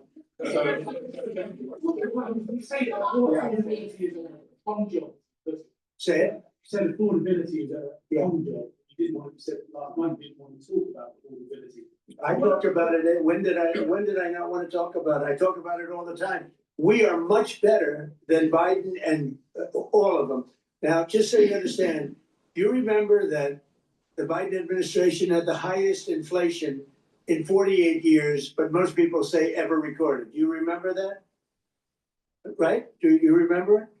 Did they have the highest inflation in 48 years? Did they? Just answer me the question. You know the answer. The answer is yes. They had the worst inflation in 48 years. We have almost no inflation. We're down now to 2%.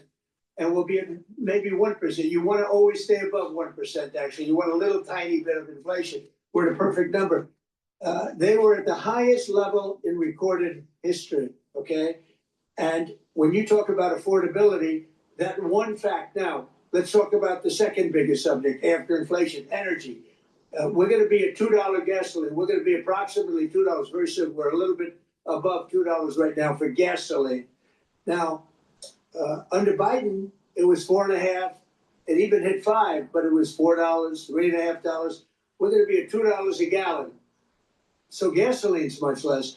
Energy costs are less. When you have energy and when you have gasoline less, everything else follows. It's such a big category. So when you have lower energy prices, which I think you admit we do substantially, that means everything else. So we are the victors on affordability. But if I watched that election, which I was not much involved in, I didn't support Virginia, the candidate, didn't do a lot of support for the other candidates. They asked me about Cuomo, and I said, well, it's a question, do you want a thug or do you want a communist? I mean, that was my response. So I wasn't involved in that stuff too much, but I will say this, if you look at affordability, which they campaigned on, they lied because they talked about, oh, prices are up. No, prices are down under the Trump administration, and they're down substantially. Energy prices are down by 30, 35, 40%. Gasoline is way down. And the other big thing is inflation is way down. The biggest thing is inflation. The second biggest thing is energy. Energy is way down, and what's also down? Gasoline. Also, the biggest thing is inflation, and it's way down. We took over a mess, the highest inflation in recorded history. Some people would say 48 years. I'll take either one of them. But I believe it's the highest inflation in recorded history. That alone makes it impossible for them to have done a good job affordability-wise. So one other thing, when I came into office, Victor, 2 days into office, they were screaming at me about the cost of eggs. I was there for 2 days. Eggs had quadrupled. And I said, listen, I just got here. Let me check it out. And they were right. Eggs had gone up by 3-4 times. Within a period of a few months, we had eggs down to a normal cost. We did a great job on groceries and affordability. The only problem is the fake news. You people don't want to report it. And in fact, I'd like to ask Caroline. Where's Caroline? I'd like to ask Caroline a question. Where is she? Can she?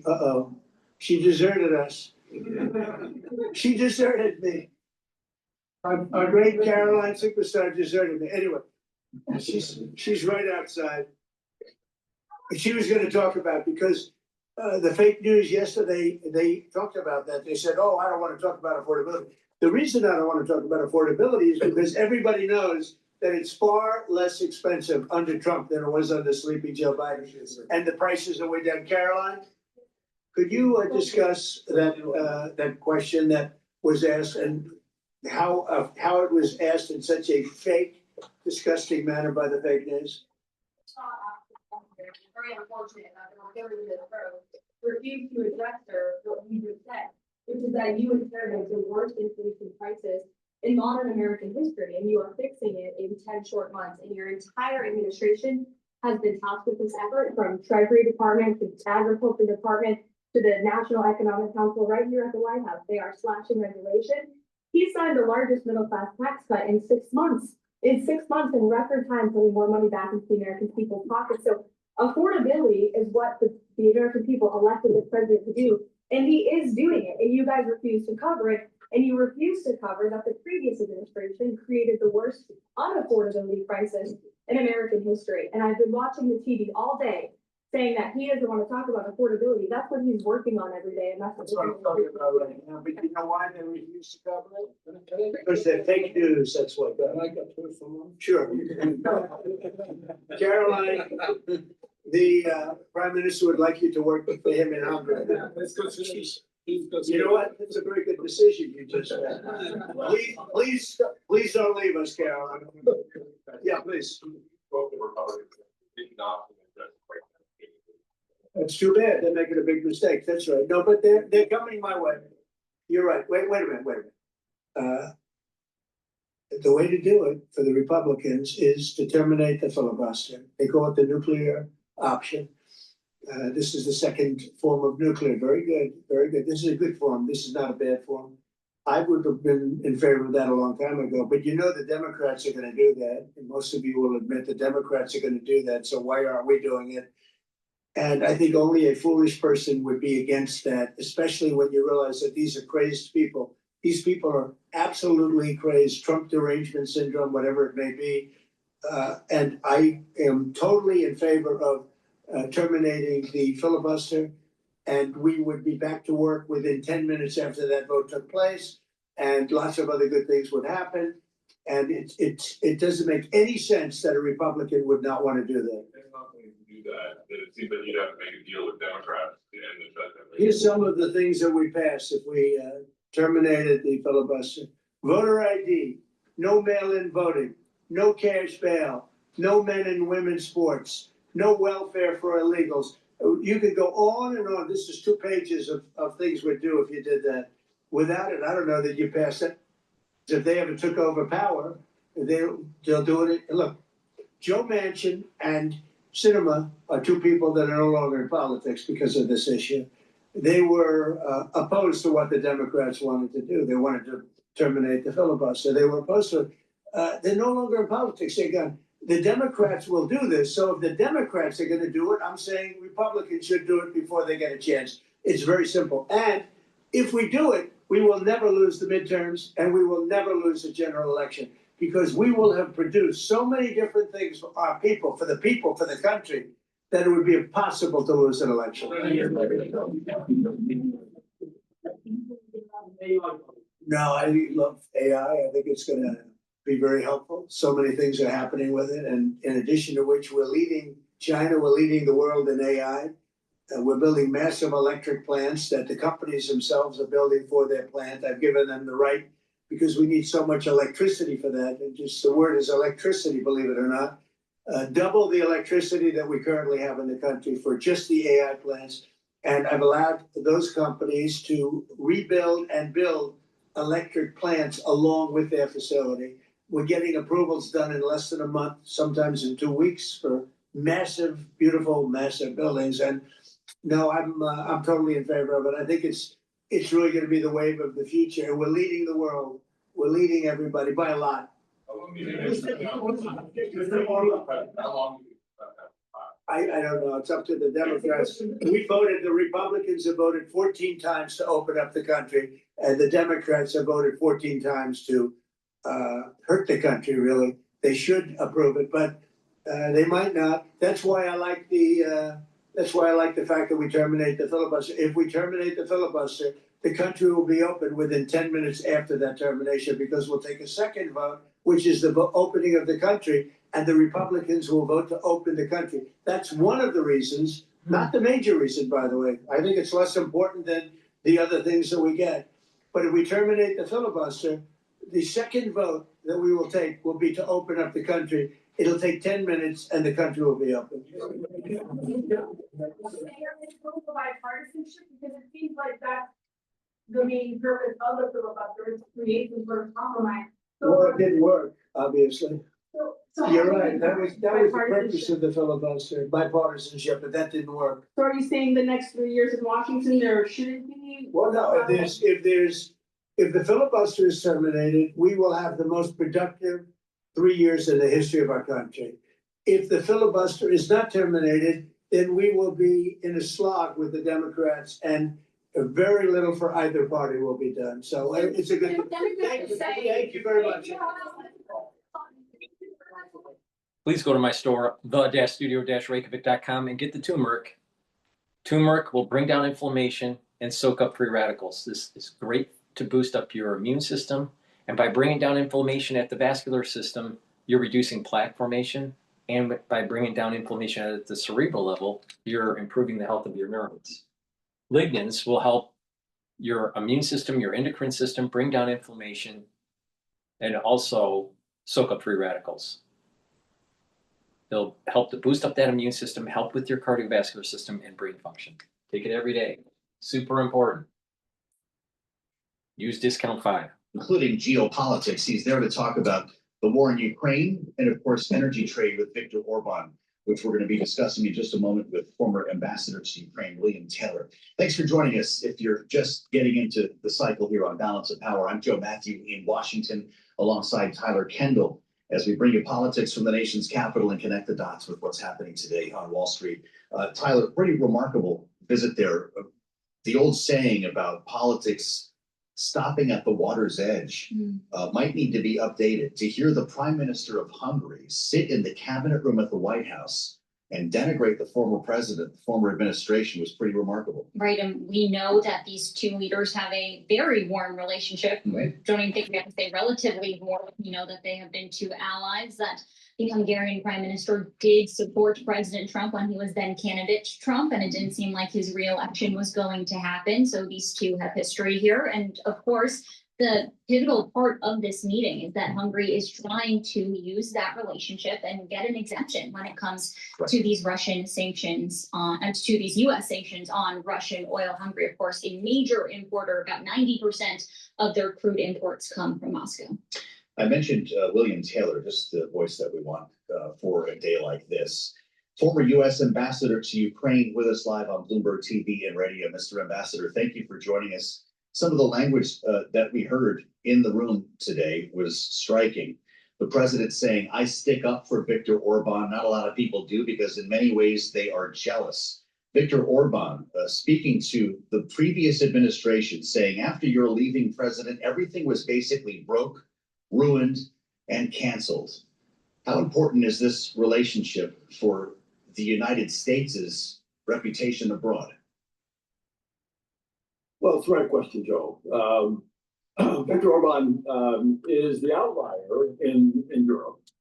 He supports, by and large, President Putin, and has been not shy about seeking approval of and friendship with and cooperation with President Putin, who is, as you pointed out over and over, invading and has invaded for 3.5 years Ukraine.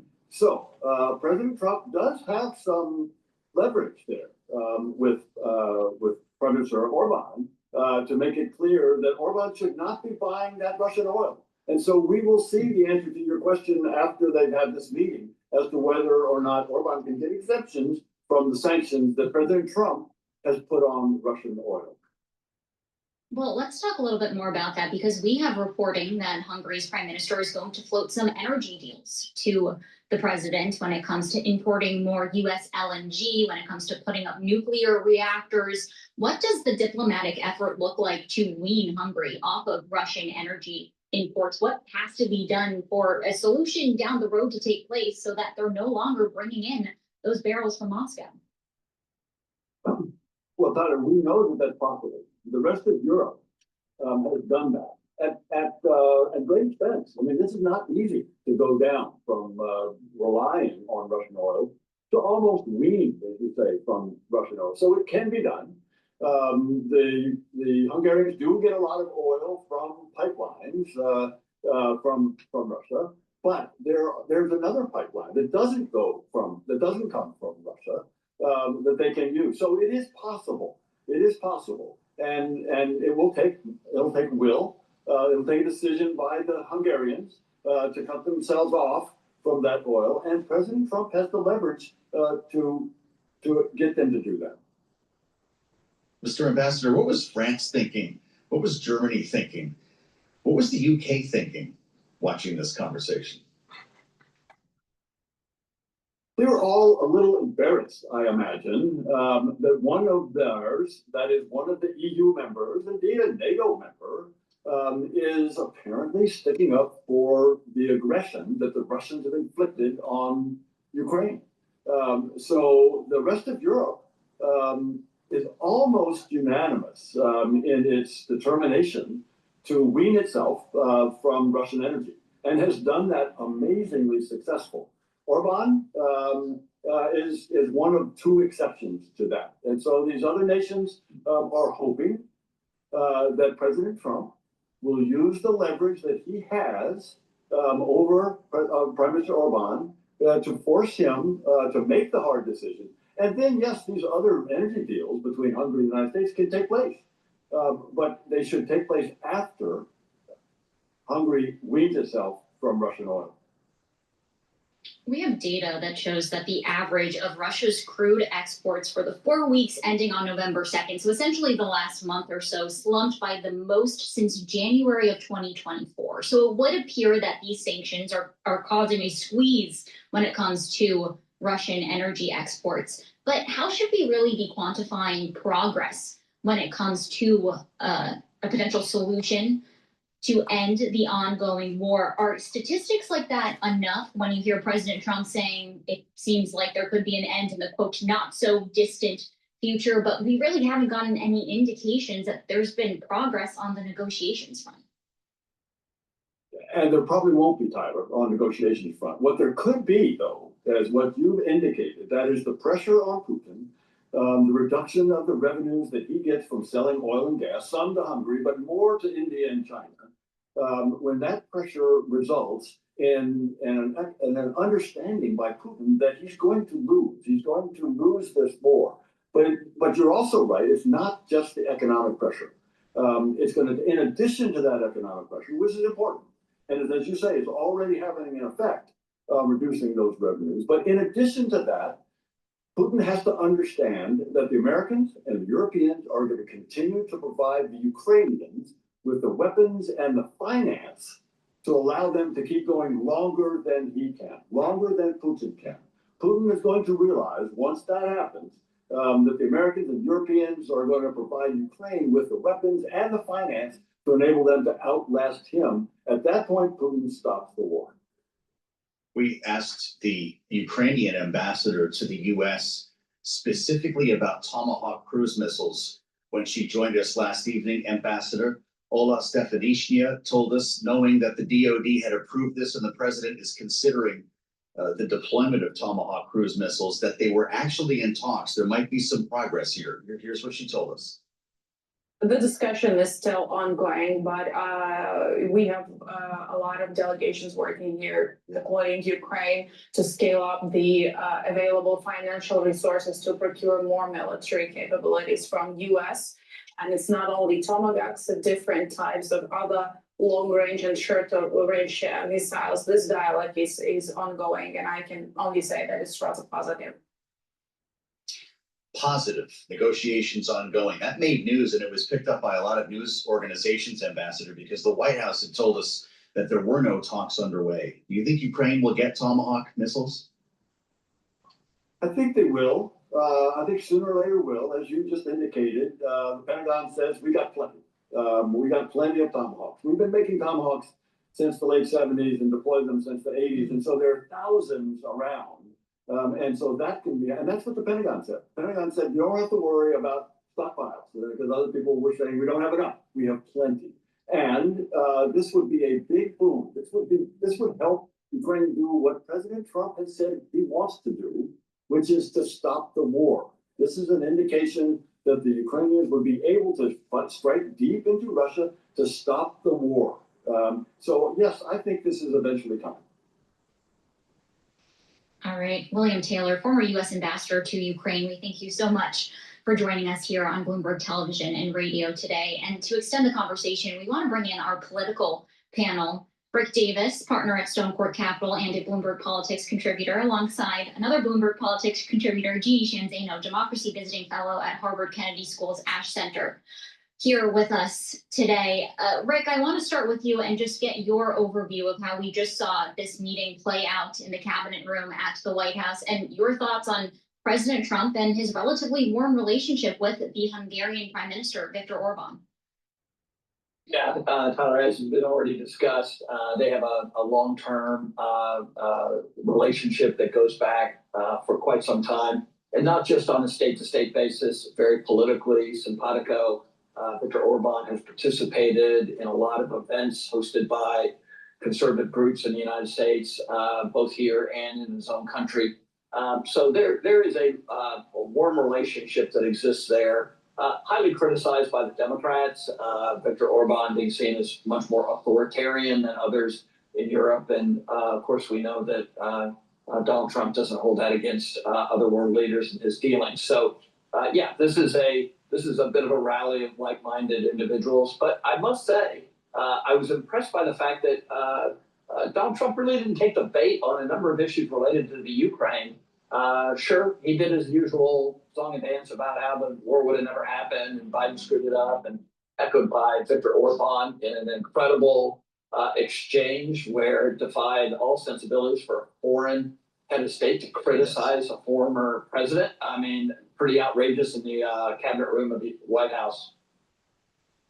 Seemed outrageous, Jeannie. It was a Republican, a Republican senator, Arthur Vandenberg, who actually helped to create the United Nations, who coined the phrase politics ends at the water's edge. This is some sort of mirrored version of this, where the foreign actor has crossed the water to come into the White House, to Rick's point, into the cabinet room, to criticize a former president of the United States. He said, after you're leaving president, everything was basically broke, ruined, and canceled. Was this a moment for you, Jeannie? My, how things have changed. Yes, absolutely it was.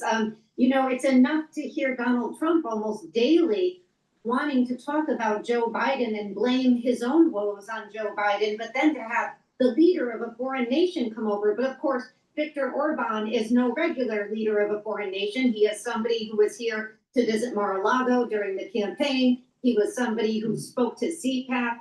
So he has a political view. He is not shy about sharing that. And I think, to me, what was so striking, in addition to the issues involving Ukraine, was how tone deaf this entire exercise was, given what happened on Tuesday night.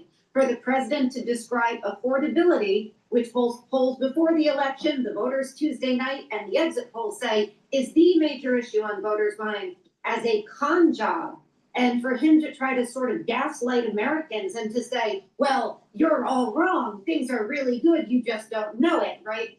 This is, to me, how tone deaf a president with really good political chops normally has become. And I think Donald Trump needs to stop going abroad, needs to get himself out into the United States, talk to voters who say exactly the opposite, including large percentages of his own voters who crossed the line in New York City, California, Virginia, New Jersey, to vote for a Democrat on the issue of affordability. So to me, this was tone deaf to a degree that it would be very concerning if I was a Republican who was going to be running in 26, facing voters who are angry and a president saying affordability is a con job.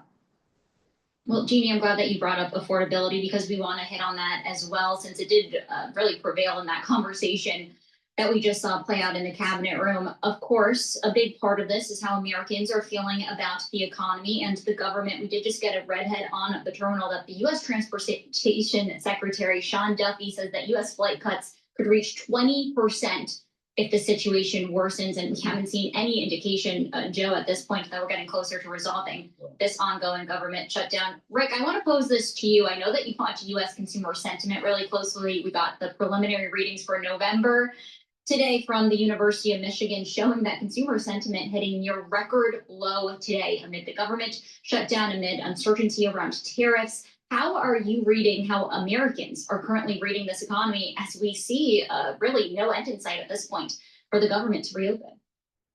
I love Fridays when we can get the Michigan Consumer Sentiment Index. Tyler, thank you so much.